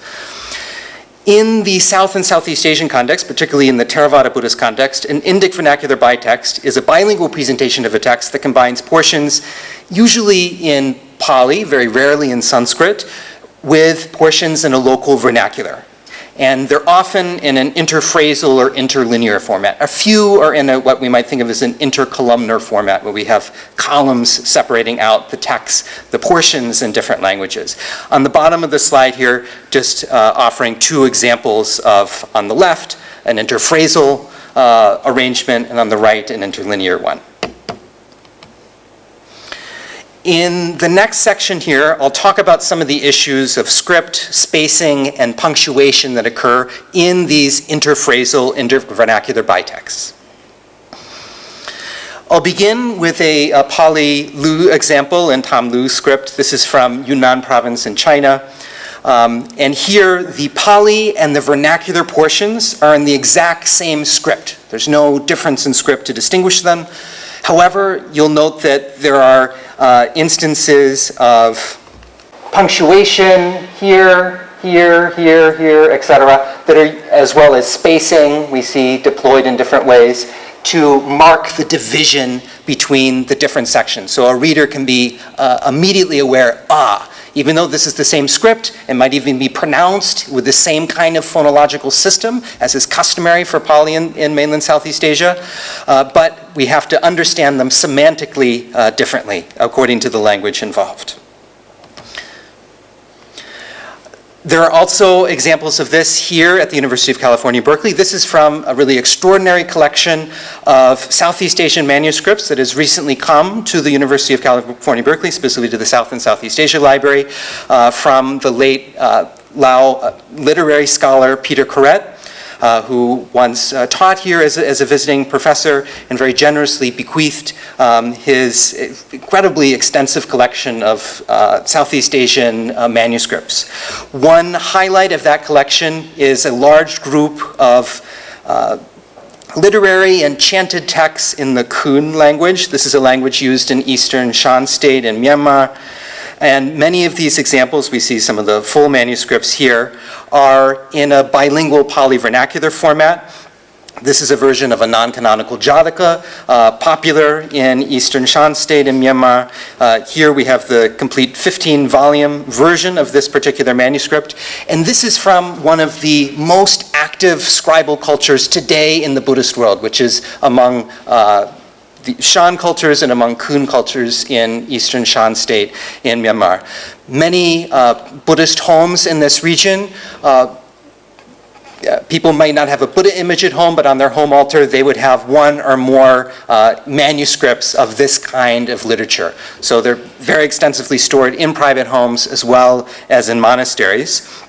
And you'll note here from the date that this one was quite recently produced. But if we look at earlier examples, we see that many of the conventions are kept. This, again, is an interphrasal polyvernacular bitext, but only spacing is used to distinguish between what portions are in Pali and what portions are in the Khun language. Also, in this same collection of Peter Koret, there is a set of leporellos from northern Thailand in Tam Lana script. Many of these are astrological manuals, others concern different kinds of ritual texts, and many of them are in a bilingual Pali Lana format. Since these have not been digitized, let me draw an example of a similar text, also at the University of California, Berkeley, but in this case in the Bancroft Library, of a Pali Lana bitextual passage. Here, not even spacing is used to distinguish between the portions. Here we have a portion in Pali, Anubhavena, and then Anupha in Thai following that, and then again right back into Pali, and then in northern Thai, etc., continuing throughout this section and in other portions of the manuscript. Certain areas of the Buddhist world, including among the monastic culture in Shan State, Myanmar, developed bitext relatively late. This is an example that was the first attempt to create a complete bilingual Pali-Shan version of the Tipitaka that took place in the 1950s. Here is just an excerpt of the Mangala Sutta, an important chanted text in Theravada Buddhist cultures. And we see, again, the same kind of spacing and punctuation being deployed to mark the differences in the text. Here, though, we also have the work of an annotator, in this case, taking a distinctly Shan nationalist tone to try to remove or change all of the Shan words of purported Burmese origin from this bitext. If we look a bit more carefully at what's going on here, we can see that there's quite a complex exegetical structure at work. Of course, all this that you're seeing is simply a gloss and an expansion on Eva Me Sutang. Thus I have heard, or thus it is heard by me. And here, it's expanded, of course, to include the context of the first recitation council with Ananda addressing Mahakassapa here. but also we get a certain kind of clarification around what do these particular words used in this very important formula. And this style continues throughout the rest of the text.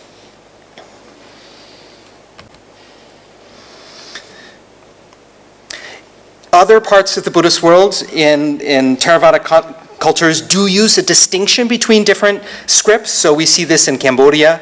This is a Pali Khmer example with the Pali portions in one kind of script, the Khmer portions in another form of script. This was extended into modern printed practice. So something that began in the manuscript tradition has now continued in modern printed books, this convention of dividing by text along different forms of script. And couple more examples of these interphrasal bitexts. This is from another one along the Laos, Myanmar, Yunnan borderlands. And then just to bring us back to the one that I showed at the beginning to show how this particular example with the rubrication, with the alternation of scripts, fits in within a larger pattern of interphrasal polyvernacular bitexts in the region. I'd now like to, in the last portion of my talk here, talk about interlinear polyvernacular bitexts. This is where we encounter issues of layout, how to arrange two different languages on the page, but using the spaces in between the lines as a way to structure the composition. And here we'll also see some examples of alphanumeric codes. This particular way of structuring text that was developed in central Thailand, it was later used also in Cambodia and Laos, but not so much elsewhere in the Theravada Buddhist world, had not been described in publications. And the first time I was able to decipher what was happening in this particular form of composition, which fell out of use in the end of the 19th century, was through an example here at the Bancroft Library. And if we look more closely, this is a very common curricular text in Southeast Asia in the 18th and 19th centuries. That is the commentary to the Dhammapada. When we look more closely, we can see that in between each of the lines in Pali here, inscribed in this larger script, carved into the palm leaf manuscript, we see that there are inked instances in a smaller, different form of script above. And then we see also below the lines, there are other kinds of marks. And as I've indicated down here, generally speaking, on top of the line, we will see inked glosses and particles, glosses into Pali, glosses into Thai in this case, and on the bottom, inked numbers and syllables that have been added by a reader who is preparing this text for their monastic examination. And the system here works something like this. So Pali follows a certain distinct syntax. When we translate Pali into a vernacular Southeast Asian language, that syntax or that word order is not comprehensible. It would break the rules of vernacular grammar. So in order to translate it, we have to rearrange the words of the Pali text. In order to mark how this rearrangement takes place, readers would use numbers, in this case 1, 2, 3, 4, to note that one should begin by translating this text with hati adeo, va'akamantu, etc., and then go back to the phrase atasana karanathang before proceeding on. And this way of marking the syntax shows very clearly this process of translation in action.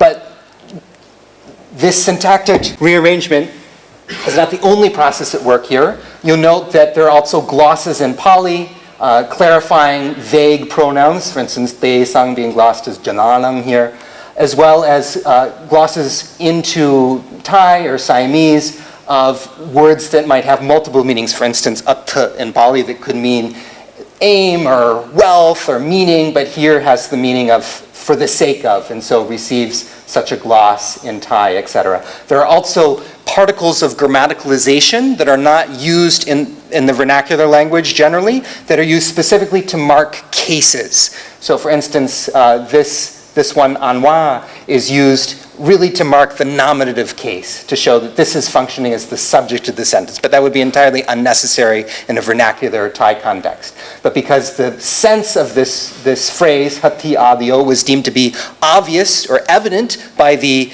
reader, they didn't provide a gloss. They only provided the mark that we should understand this in the nominative case, as I've indicated there, etc.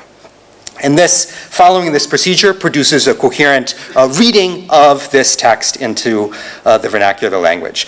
This has been a process that's existed for reading Pali for at least 500 years, particularly in Siam or central Thailand. Here we find an example, this is the oldest one I've yet been able to identify from the early 17th century, of a very important Pali grammar of Kaccayana. And in this particular chapter, we can see the same type of alphanumeric codes. Of course, if these had been inked and the manuscript continued to be used, the ink would have long rubbed off and would no longer be visible to us today. But because in this particular instance they've been inscribed, we can see how this text was read in the period it was produced. And here, example, instead of just a few numbers or letters, we have one that's extended out to 14 different ones.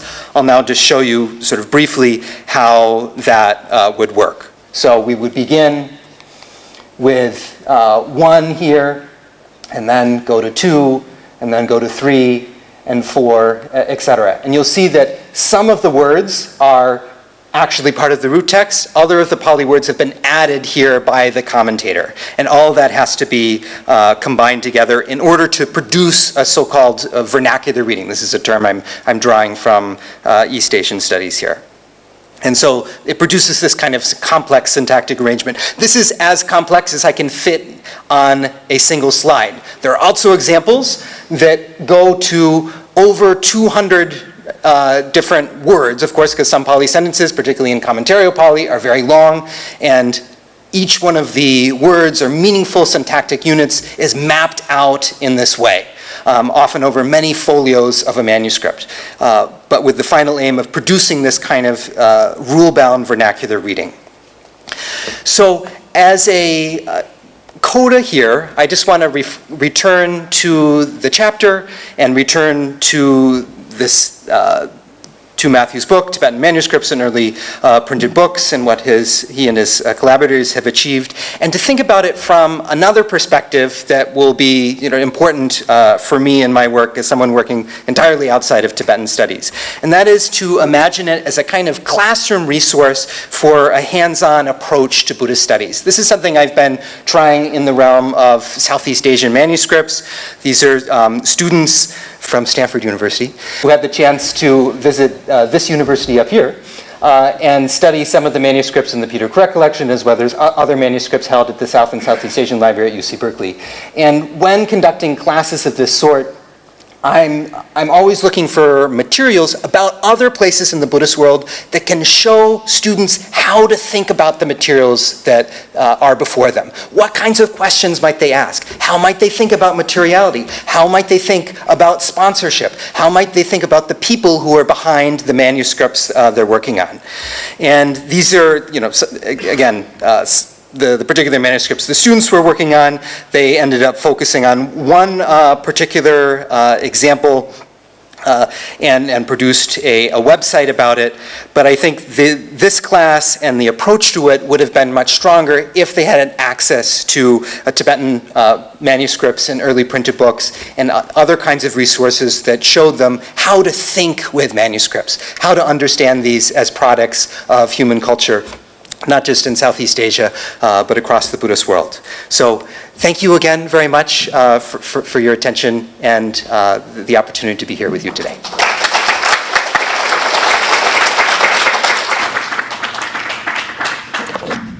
Thank you, Trent, for this. Questions, Nancy?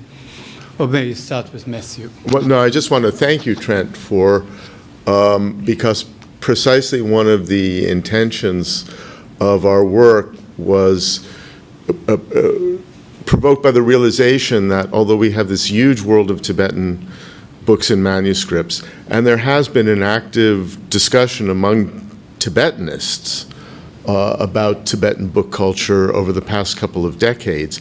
It's largely remained a small in-house affair within Tibetan studies, and one of the things that we wanted to achieve here is to make some of our findings available in a more or less accessible form, first of all to people working more broadly in Buddhist traditions and in other Asian bibliographical traditions, and most broadly to those interested in the history of the book anywhere. And so I'm very grateful to you for providing an example of how that might unfold. Thanks.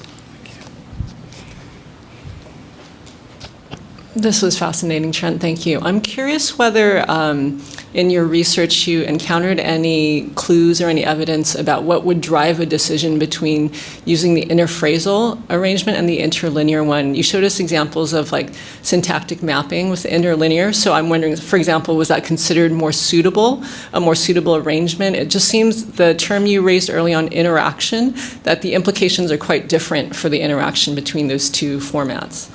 Yes, absolutely. So broadly speaking, Indic vernacular bitexts in mainland Southeast Asia fall into 4 categories of use. One we might think of as pedagogical or philological, used in language instruction and the preparation of examinations, and it's in that form of use that we see the interlinear form deployed. It's almost never deployed for other kinds of use. And that's why we see it here, in this case, for a grammatical textbook for learning Pali grammar, sort of that's based essentially on a Paninian model. And that's also why we see it in the case of this Dhammapada Atthakatha, that's a text that people were using to learn Pali. Because it provides such good examples of Pali prose. The other forms that I was showing in the first part of the talk largely corresponded to the other 3 main uses of bitext. One of which is for scholastic ends, that is to really, in my view, continue the commentarial tradition as it moved out of Pali and into the bilingual Pali vernacular space, a process that took place both in Burma and Siam around 600 to 700 years ago, even though some Pali commentaries continued to be written. But this was one way of continuing that scholastic mode. For there, we see an enormous amount of orthographic abbreviation of the kinds of examples that I wanted to bring up in chapter 4 of Kaft-Zell's book. The other 2 modes are for sermons, and a lot of the examples I brought up, for instance, those Kun examples from Eastern Shan State in Myanmar, those are to be read aloud as performed texts for sermons. And then the final example is for literary texts, of which there's very, very few, but that elaborate example that I showed here is an example of a literary text that takes it to the realm of belles lettres. I hope that helps. Could you go back a few slides, with the numbers? Maybe you can show the numbers in the manuscript at the same time. No, Yeah. a little bit further back. One further. Yeah, that's the one I meant. Yeah. Maybe you can point on the numbers just to kind of, so they fully get it. In the manuscript. Oh, In the manuscript. In the manuscript, yeah. So, okay. So for instance, this 5 here is this 5 right here.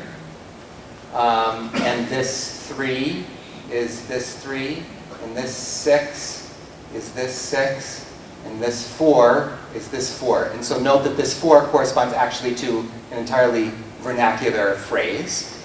You will see that this 5 refers to a kind of rhetorical question, of what is distinctive. That's used, these kinds of rhetorical questions are used in the style of commentary or gloss to better articulate what's happening in the root text. So the numbers generally appear above or below. Sometimes we see examples similar to what we saw in Tibet, that is dots used to connect the numbers or the glosses to their specific positions in the root text, which might be far away depending on the particular layout of the page. We don't see these kinds of dots or lines in this example. So the scribe added the numbers himself, or? In this case, because it's been carved and the hand is the same, the scribe did the numbers and the glosses themselves. Okay. In the inked examples, it was done by a later reader. Questions?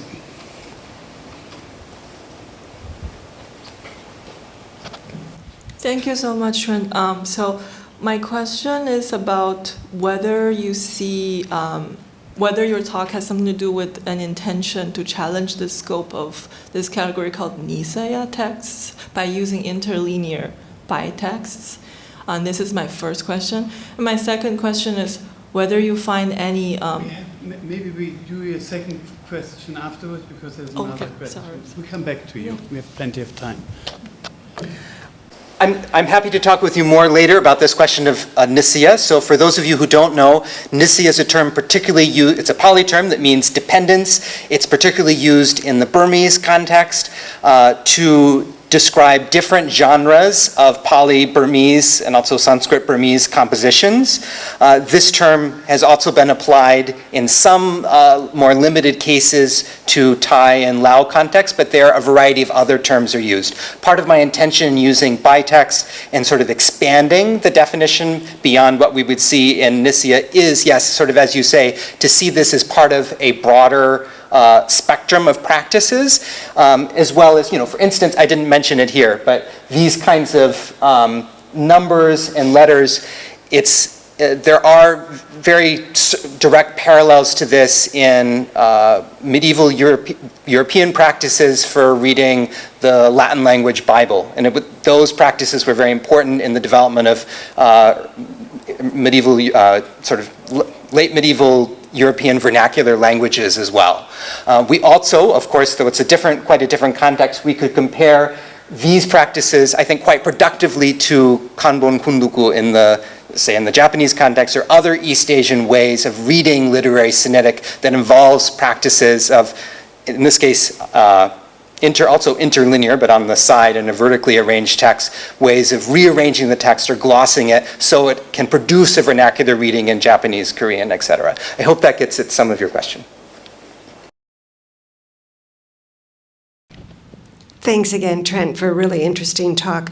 This is sort of a lay question, but in your bitext analysis, you have the source mainly being in Pali or Sanskrit emanating from South Asia, from Tibet or India, Nepal, I'm not sure, into the Southeast Asian vernacular. So, and for that public, and I'm just wondering, are there many of these manuscripts that you've looked at where the source is also from Southeast Asia, where the philosophy, the sermons, the religious texts come from that region? Yes, absolutely. So what stands on the Indic side of the equation is not always an Indic text composed in South Asia. It is sometimes an Indic text composed in Southeast Asia. At other times, the Indic text does not exist as an Indic text at all. It has been invented in part or in whole by the author of the bitext. In some cases, it's only presented in very fragmentary form, as not to trick the reader into thinking, oh, there actually was such a text in Pali, but rather because of the prestige, clarity, and durability of this particular form of writing during particularly the second half of the second millennium, that we see lots of compositions that are in this style, but the Pali has been entirely invented by the author of the bitext. Thank you. You had a second question. Thank you for giving me a second chance to ask another question. So my second question is more about, so with it regard to categorization, do you find any inspiration from the local way or local terms in defining the genre of these texts? Thank you. Yes, so I didn't talk about that today, but as you're well aware, say in the Burmese context, even if we take the term Nisaya, there's many, many, many other terms that are used alongside Nisaya to describe different kinds of Pali Burmese texts, for instance. And the same thing is true for in the Thai, Lao, or Cambodian context. Each of those terms, to my eyes, reveals a different feature or purpose of these compositions. So some of those, like a term like Nisaya, I think helps understand the purpose of these in a pedagogical sense, because it's something on which a student can depend. Other terms really emphasize the performative dimensions of what's going on. Still other terms, I think, show how they're really functioning as ways of translation or commenting or unraveling a text. So I think paying attention to those terms helps illuminate the scope of these compositions in this period. Thank you very much, Trent.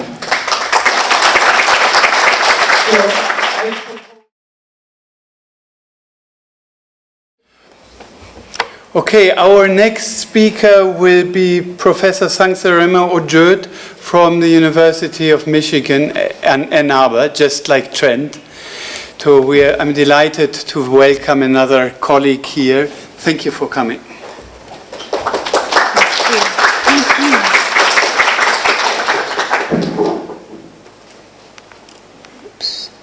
Thank you so much. I'm really honored to be part of this symposium in celebration of Professor Kapstein's extraordinary and inspirational volume, which I've really enjoyed going through every page, especially volume 2 because of my personal investments.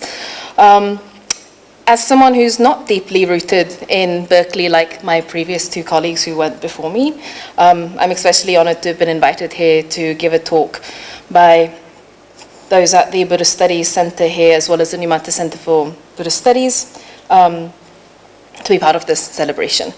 So, as a scholar of Tibetan Buddhism, whose work focuses mostly on Buddhist texts authored by ethnically Mongolian monk scholars, I often get asked how that all works. And when I was invited to give this talk, I thought of many things I could say about manuscripts and block prints from the wider Mongolian cultural sphere, which I imagine to be part of the, even wider Tibetan or Himalayan Buddhist cultural sphere.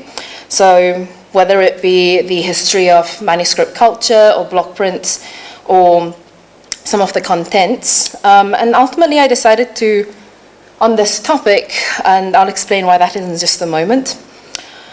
But in the introduction to the volume, Professor Kapstein pointed out some of the first known Western encounters with Tibetan language manuscripts and block prints. And many of those came through places in the wider Mongolian cultural sphere, where it's Kalmykia, Siberia, parts of Russia, and so forth. And even the language that was first used in the West in the 17th, 18th century to describe Tibetan, the term Tangut, was actually something generated by the Mongols going way back to the 13th century, when the descendants of Chinggis Khan encountered the Tangut Empire, finally defeating it. And from that moment on, this idea of everything beyond what is today the Hognor Qinghai Plateau is kind of Tangut, is still carried on as late as the 16th, 17th century indigenous Mongolian historical literature. The Tibetans were referred to as Tangut. So there's much to be said about the connections between Tibetan Mongolia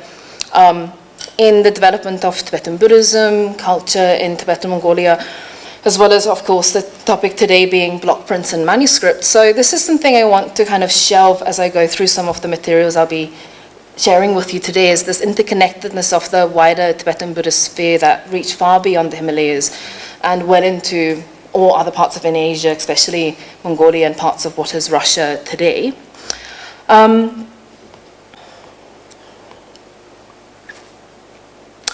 So just a couple of words about some of the history for those who are not familiar with it. So for Mongolians, as late as 1936, most people were literate. Those who possessed literacy were, generally speaking, monk scholars and some nobility from very elite backgrounds. And in terms of literacy, especially in the Buddhist institutional context, Mongolian monks studied Tibetan first. So Tibetan was the bread and butter of the religious life, whether it be for chanting, studies, as well as composition. And only the exceptional Mongolian monk scholars went on to translate texts from Tibetan into Mongolian, which would happen much later in their career, or even fewer would compose texts in Mongolian, and that had a very different audience to the type of Buddhist literature that we often find in Tibetan, which means Tibetan really was the day-to-day language in the Mongolian Buddhist sphere, which we often think of as part of the wider Tibetan Buddhist world. One example that comes to mind, which I won't be talking about, but just out of interest, is a monk's journal that was published in 1936 in Mongolia, that was written in Mongolian but using the Tibetan script with the Mongolian version behind in summary, which indicates that more Mongolians on the eve of the socialist revolution in Mongolia was able to read the Tibetan script than the Mongolian script. However, my talk today is going to be focusing on Inner Mongolia, and I'll get to that in just a moment. Some other things just to keep in mind is the idea of what we think of as collections today having changed many times throughout history, which maybe started off as an entirely different collection, which was separated and then reformed. And just looking at the history of how that happened can tell us a lot about what was happening in the historical context relating to the period when these transformations took place. So that also relates to the difference of our past and present religious, political, linguistic, ethnic contexts, which have a big role to play in how these texts ended up where they did, or were composed by whom it was, or translated in the case of Mongolian language literature. So with that in mind, the last point, sorry, I forgot one, is the current challenges of working on culture, religion in the PRC, whether it be due to the ban of studying anything related to religion or culture, identity, ethnicity, and language, also Tibetan and Mongolian, is something that's really affecting study of Buddhism in Mongolia, in Inner Mongolia, within the culture space. So that's also something that I'll be touching on as I go through some of these examples. So, in the second volume of the collected volume that we're celebrating today, Professor Westner Wallace talks extensively about manuscripts and block prints in the Mongolian context. So, we know that Mongolia is relatively accessible. We know BDRC, represented by Jan here, is already doing great work in the preservation and digitization of Tibetan as well as some Mongolian language manuscripts and block prints in Mongolia, and in the Russian context it's been studied for some time. When it comes to Inner Mongolia, it's a region that's often marginalized, maybe forgotten because Mongolia exists. Also, because of this difficulty of Inner Mongolia being in the PRC, it's, somewhere that's very little is known about it. So that led me to decide that I'll talk about the collections just in the city of Khukhot, which is the capital or the center of the Inner Mongolia Autonomous Region.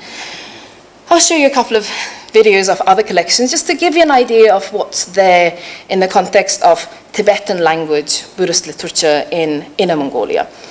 I will not be speaking about the Mongolian language works because those have been studied because of the ability of the Mongolian scholars, especially during the 70s and 80s, to access these works, which has changed in recent times. But if anyone is interested, there's a giant 3-volume, 4,000-page catalogue of the ancient Mongolian books and documents in China. So I'm happy to share that with you. I do have PDFs of it. But as for the Tibetan, there's very little really known of it, and there's been really no studies of the materials to date. And despite Khukhot being the first center of Buddhist activity in all of Mongolia, owed to the 1578 meeting between the third Dalai Lama Sonam Gyatso and Altan Khan of the Tumud Mongols, Khukhot became a city with a monastery known as Yikjo Temple, the Great Jaw, at the center. And from then on, multiple printing houses were established, and until really the communist period, Khukhot remained a center of religion as well as politics in the Inner Mongolian sphere. Despite that fact, many of these collections have been forgotten or sometimes destroyed. So what remains that I'm able to share with you is in the form of 3 collections. The first is a collection kept at the Inner Mongolia National University, and this is the smallest in size. It's pretty well preserved. The director of this library was able to visit the United Kingdom, went to Cambridge, went to the British Library, and saw what was going on there and was able to obtain funding to create a space where the texts are in optimal condition for preservation. So there's 24 individual works relating to history of Buddhism. I'm not going to go through each of them in detail. Many of these are well known beyond Mongolia in Tibet. So as you can see, most are block prints, and there's a few manuscripts, which again isn't unique. There are a few catalogues of various texts kept in other regions of the wider Tibetan Buddhist sphere, such as Amdo, and then the publishing houses elsewhere. A few biographies, and then the rest are 6 large volumes of collected writings of Tsongkhapa, his disciples, and then 4 important Mongolian scholars, Sumpa Khenpo, Khalkhal Zaya Bandita, Chahar Geshe Losson Sulkum, and Ganjurpa Mrigan Namanhan. And these last 4 volumes are particularly of interest because aside from the collected writings of Sumpa Khenpo, Yeshi Palchur, who's a important Gaelic scholar from the 18th century from the Qinghai region, these other 3 volumes don't really exist as a whole collection anywhere else apart from in Inner Mongolia. So these scholars date from the 17th to 19th century. So in their writings, much can be deduced about the understanding of Tibetan Buddhism in the Inner Mongolian region or the wider Mongolian cultural sphere. That being said, this collection is still more widely accessible and more common compared to the other 2.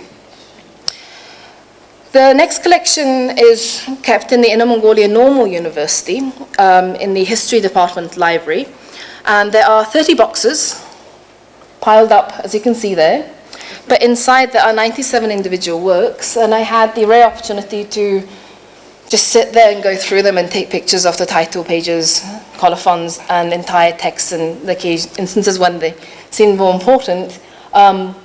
This has definitely changed since. This was in 2018.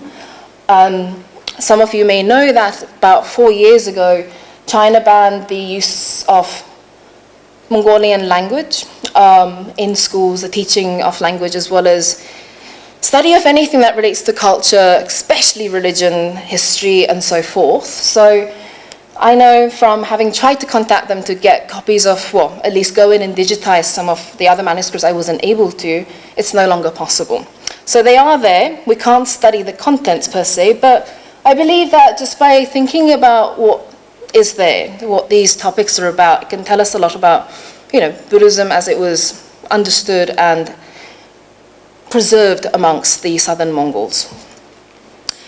So these texts hadn't been opened, well, we don't know exactly when they were last opened, and I'm just going to again share just a few examples from this collection. Many of them are manuscripts, handwritten, some block prints, and judging from the condition that they're kept in, such as these works on the Kala Chakra, or liturgies on Yamantaka, as well as other liturgies of various tantric deities, these were well used. They weren't simply copied and left there or printed and then kept bundled up. They looked like works that were handled on a daily basis. They were really used.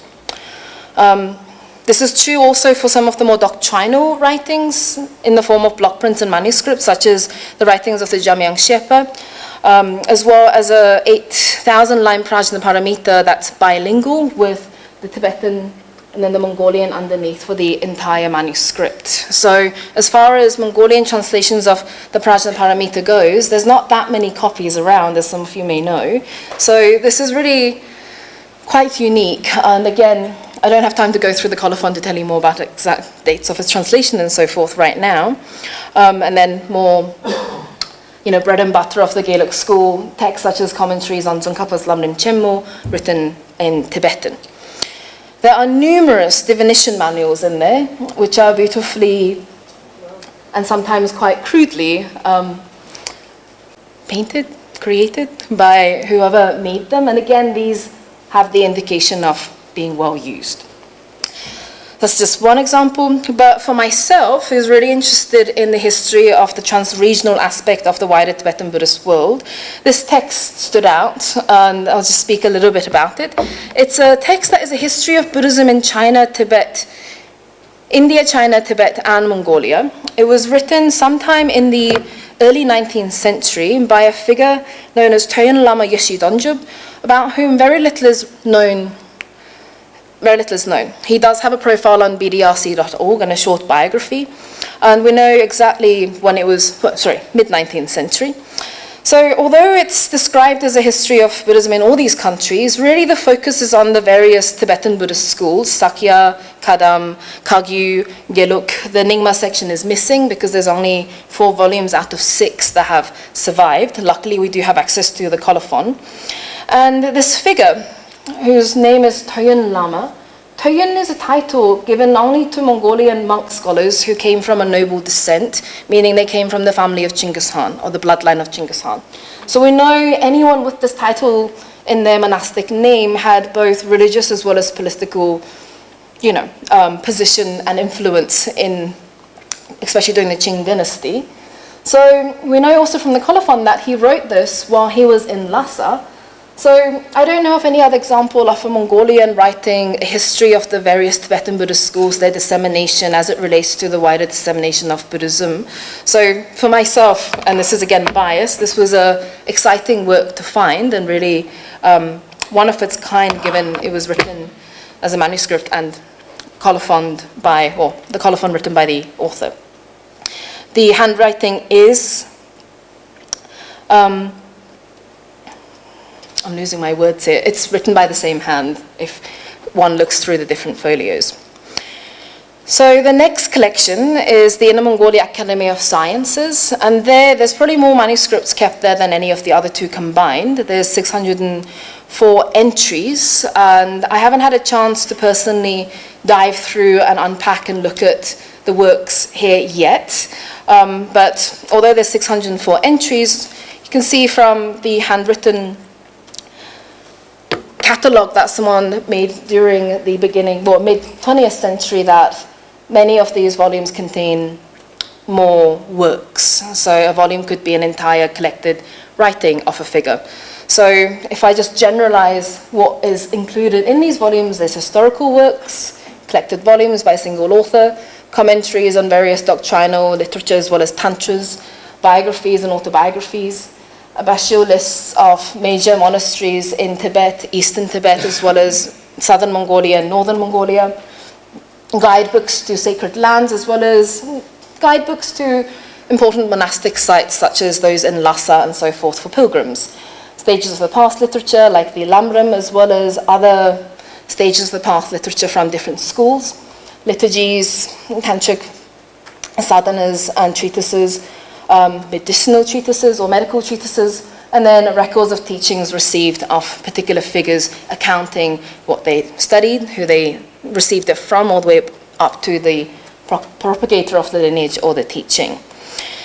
I can't go through all 604 entries, so I'll just share with you some of the rare examples. Among those is a Kayik Saig Lamyig of the large and lesser monasteries in Mongolia.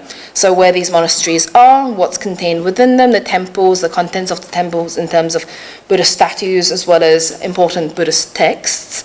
And this is what the catalogue currently looks like. There's no digital catalogue. This catalogue is also difficult to access. I had to beg so many people to get to even see it and then snap quick pictures. So the cataloguer has copied out the Tibetan title of the text, oftentimes backwards. And this is reflecting kind of how Mongolian is written. So, although Tibetan is read from left to right, top to down, here it's actually going from left to right, bottom to top. So again, says something about the linguistic abilities of the individual who's actually copying these out. But the Mongolian is much more comprehensive and describes what the text is about, and oftentimes, sometimes, the form of the manuscript, such as this one, which is another unknown history of Buddhism text that's a manuscript with 41 folios, back and front, written in Tibetan. And here we are told about more details about the actual folios, how many lines there are in it. We also have a succession of the abbots of Kumbum Monastery, Kumbum being in Qinghai and close to Tibet. It's very difficult to access any of the works kept in the vast library, where they actually were able to preserve much of their library. However, here we do have the succession of abbots list, which, again, last time I was in Inner Mongolia, you could access this. I can't speak for how is it today, but being far from Tibet, there are some benefits to accessibility and possibility of studying these works. This is, we don't know if it's a block print or manuscript here. There's other biographies, especially of those figures that we know very little about, such as the Nomchi Khenpo Losung Shejub. This is a manuscript work, 68 folios. And we know there are many figures from Mongolia who were monk scholars who had Tibetan monastic names who kind of blend into the mass of people that we consider to be Tibetan Buddhists, who are Tibetans. So without such works that tell us really details about the lives of these individuals, oftentimes it's difficult to decipher who's from where. So this is, again, one example. There are quite a few that are of interest to myself and my work. In terms of historical works, another rare example is the History of Buddhism in Mongolia, written by the Tumutgush Ganjurpa Losum Tampil. And again, this is something that's lesser known here. It's quite extensive. It's 162 folio block print edition. Other interesting works include the preparation for the Kalachakra initiation that was given by the 10th Panchen Lama in 1934, which is, again, this one I believe is a manuscript written in Mongolian with 74 pages, 36 folios.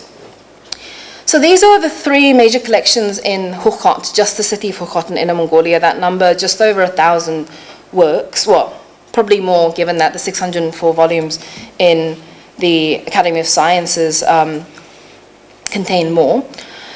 Outside of Inner Mongolia, just north, there's a private collector by the name of Hai Chunsheng who mostly collects medical treatises. And this is just a video of one of the rooms. There's 2 rooms like this, just stuffed full of text, in shelves, in boxes, in cases. And 7,000 of these have been donated to the one of the universities in Beijing that kind of escapes my memory right now. I believe it's the Beta. However, there's still thousands in his possession that haven't been catalogued. I was able to kind of just look through a few, and there are things that are extremely rare and would be valuable for the study of, the medical institution in the Geluk context. Something that I could say a lot more about, but won't do for the sake of time now.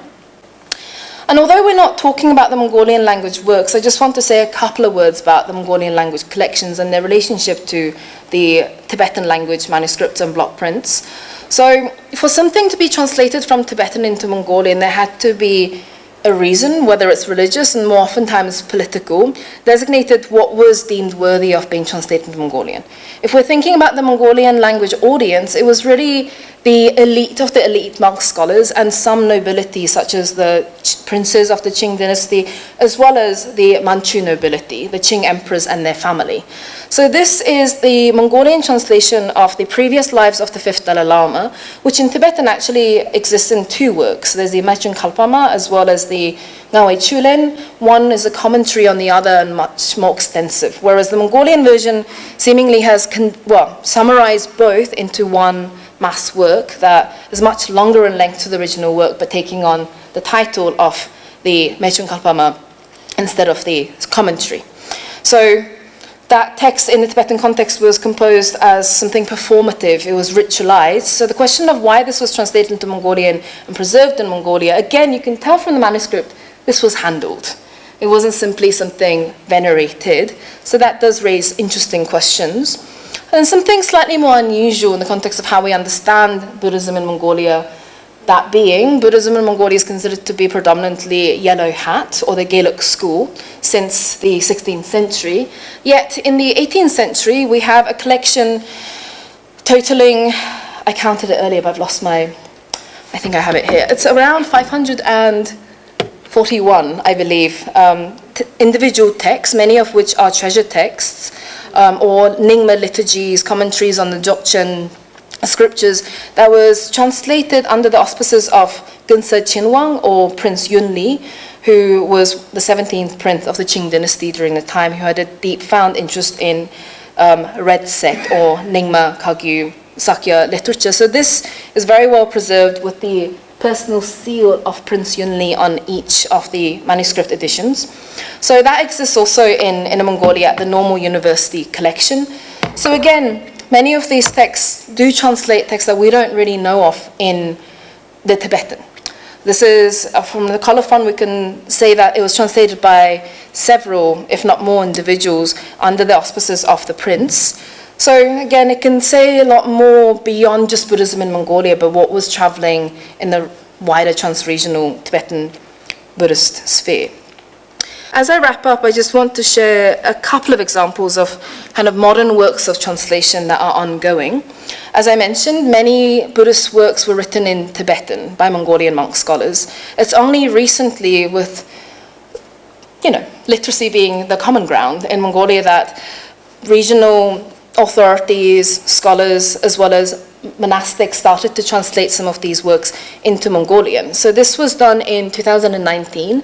It's the historical sources for a monastery in Ortus, one of the Gobi banners of Inner Mongolia. So what's nice about these editions is you get the original as photocopied prints, pretty high quality in the back, and then you have the Mongolian translation in the front. So looking at those also says a lot about how things are being translated, what resources are being used, whether it's dictionaries from the Qing period or modern understanding of these terminologies being done by these new scholars. More problematic examples include the medical treatises, which traditionally were all either translated from Tibetan into Mongolian by monk scholars or written in Tibetan by monk scholars and then translated. Very few examples of Mongolian language root texts of the medical world written by Mongols. So these have been translated recently. There's two versions, each of which has one 35 and the other one 42 volumes into classical Mongolian. However, there was a clear attempt to delete Buddhism and religion from the contents of these texts. So comparing some of them to the original Tibetan, this is totally secular. It's part of the secularization movement that is going on. However, as a form of translation and event that's currently taking place, again, it's interesting to think about the indigenous scholarship that's going on in the Inner Mongolian context. So I will wrap up there with the examples. If you are interested, there's many, many more I can talk about, but just a few lines or a few pieces of food for thought for the future. I know we're all getting hungry. So the question of preservation and accessibility is big in any area where we're working with manuscripts and block prints. But in the Inner Mongolian context, because of its location in the PRC, this is somewhat different and maybe comparable to Tibet.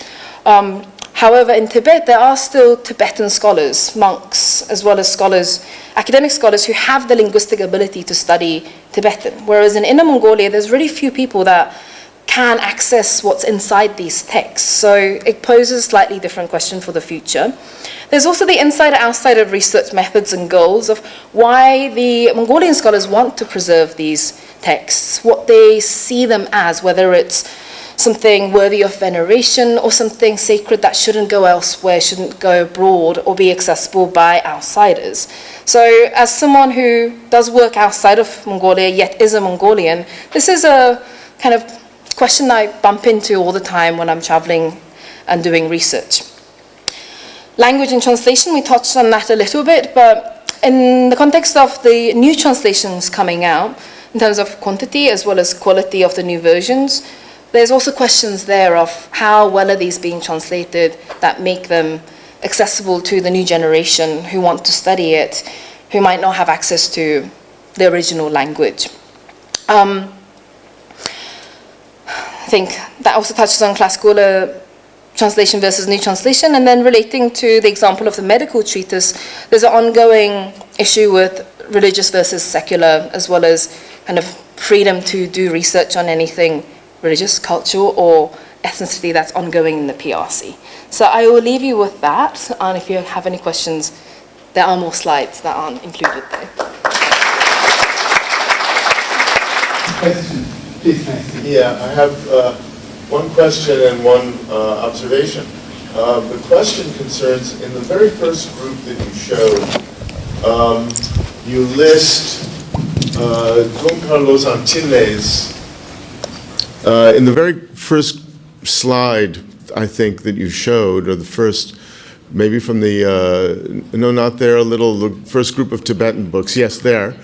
You have the Red Annals by Tsawakunga Dorje and commentary by Dungkar Losang Tinley listed as a block print. And this really surprises me because Dungkar Losang Tinley's commentary, I know, was published around 1981 or 1982 in Beijing by the Minzu Chubansha as a regular book. And so it would be interesting if someone did actually do a block print edition at some point, and that's what they have, or whether it's just been miscatalogued as a block print. So I translated this from, there's a Chinese language and Mongolian language catalog for these done by the Inner Mongolia University. So I only looked at the 4 sumbums because those are what I was interested in. So for this, I just went by what was there. I do know the Inner Mongolia University has, well, most of the block prints were done in Beijing. So these last 4 figures that I talked about briefly. So Khalkh Bandit is actually from northern Mongolia, but the complete collected works, or his complete collected works were printed in Beijing and ended up in Inner Mongolia. In Khalkh Mongolia, where he's from, so Mongolia proper today, they printed his collected works too, but not the first 2 volumes. So there are kind of 3 incomplete versions floating around. So again, I can't tell you for certain because I didn't look at those, but judging by everything else that's there, that's a block print, they do seem to come from Beijing. Right. Yeah. So it would be interesting to see Yeah. what they really are, what they're describing as block prints. I can find out for you next Yeah. summer because I'm planning on going out there with a... That would be focus interesting on to know text. what they're actually Yes. talking about here. The observation just might be of interest for you in pursuing this. I was very fascinated that you showed some Mongolian translations of Dharma texts that were undertaken by Prince Yunli, Khyentse Chingwang. And in the Danish Royal Library, there is a substantial collection of the Tibetan versions of these texts, also from Prince Yunli's library. And so it would be very, very interesting to compare the Danish collection, which was purchased by a Danish collector in Beijing in the 1920s after the fall of the Qing dynasty. People were selling treasures from in the marketplace, and he bought this whole pile of Tibetan manuscripts that were probably produced at Mindroling or Dorje-tak in the 1720s.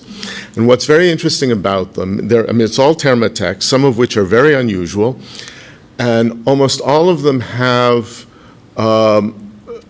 Manchu or Mongolian translations of the titles. Oh my gosh. Written in the margins. On the title page, added. But it would be very fast. I used 1 or 2 examples from them in my book, but it would be very interesting to see what the correlations between the Tibetan language collection in Copenhagen and these translations happens to be, because I suspect that the 2 must be related. So I know there are, because I've only seen some of the works from the Danish collection, but the seal appears. So Yeah, it's the same seal. Yes, and he has a couple other seals which call himself Guru Pema Tsao and then Dorje Tsao. So it's like very much referencing Guru Rinpoche and so forth. Right. Jakpo Tsal, so Guru Jakpo Tsal is what he calls himself in some of his seals. And I've seen those in some of the Tibetan works at Copenhagen in the Royal Academy, Royal something.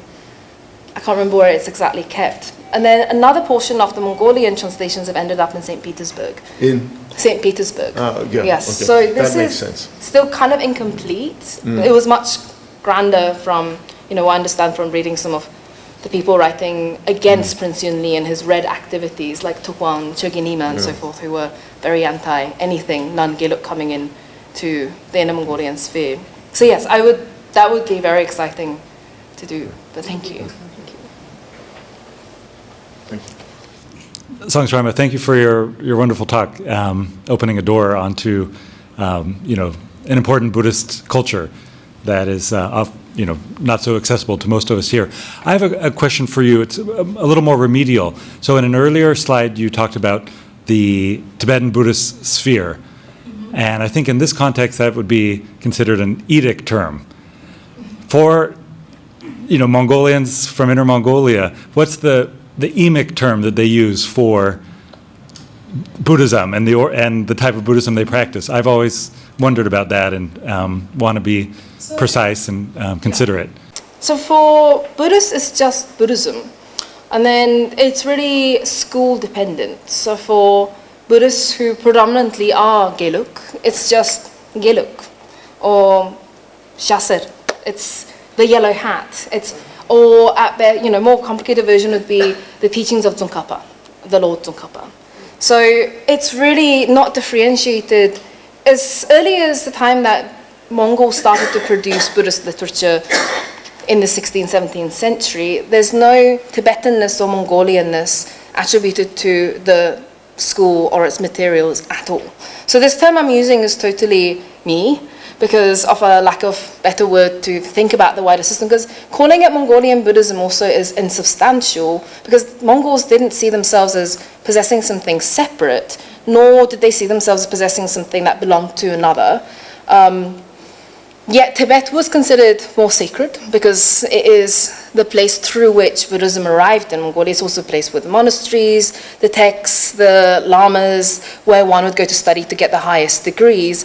But other than that, in terms of it being an insider's religion, it was just one term I do come across quite a lot is Nangpa. So there's some indication that Nangsok, the term for Inner Mongolia used in Tibet today, originated really not as Inner or Outer Mongolia, but rather insiders to Buddhism.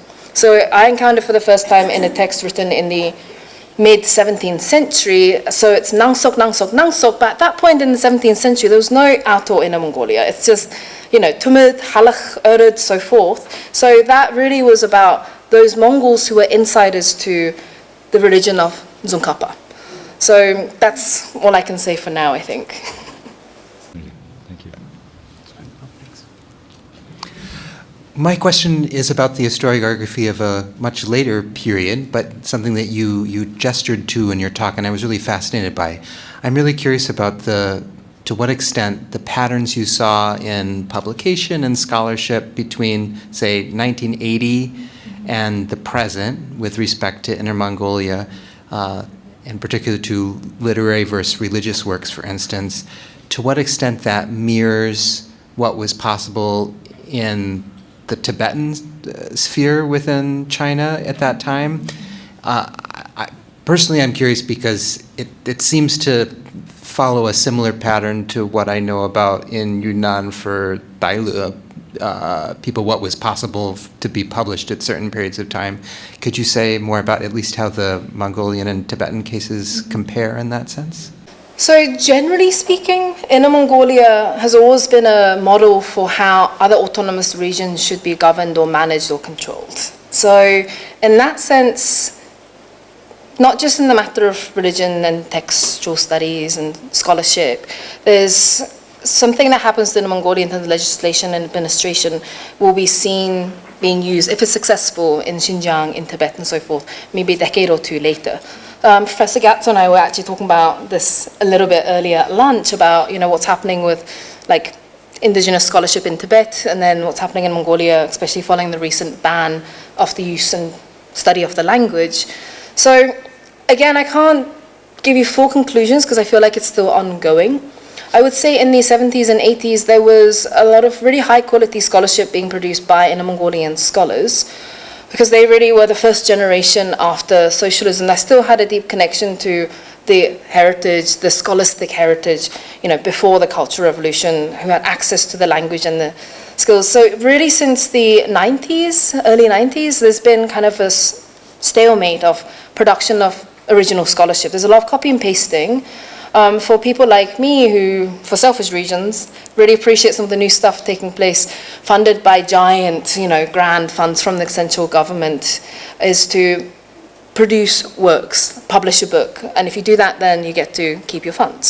So to do that, there's been a lot of reprints of Tibetan as well as Mongolian language manuscripts and block prints that are considered rare. So those produce beautifully produced volumes, sometimes mega volumes, 27-volume editions of classical Mongolian literature, the collected writings of XYZ, or biographies and so forth, that really just preserve the original folios in the back. So for people who are wanting to study, this is very, very useful. But in terms of actual kind of original scholarship and studies of these materials, there's kind of a standstill right now in Inner Mongolia. And it's similar in Mongolia, but we won't go there today. Thank you. Further questions? If not, let us thank Sanse Reimer, and also many thanks to Matthew, to Meredith, for a series of wonderful talks.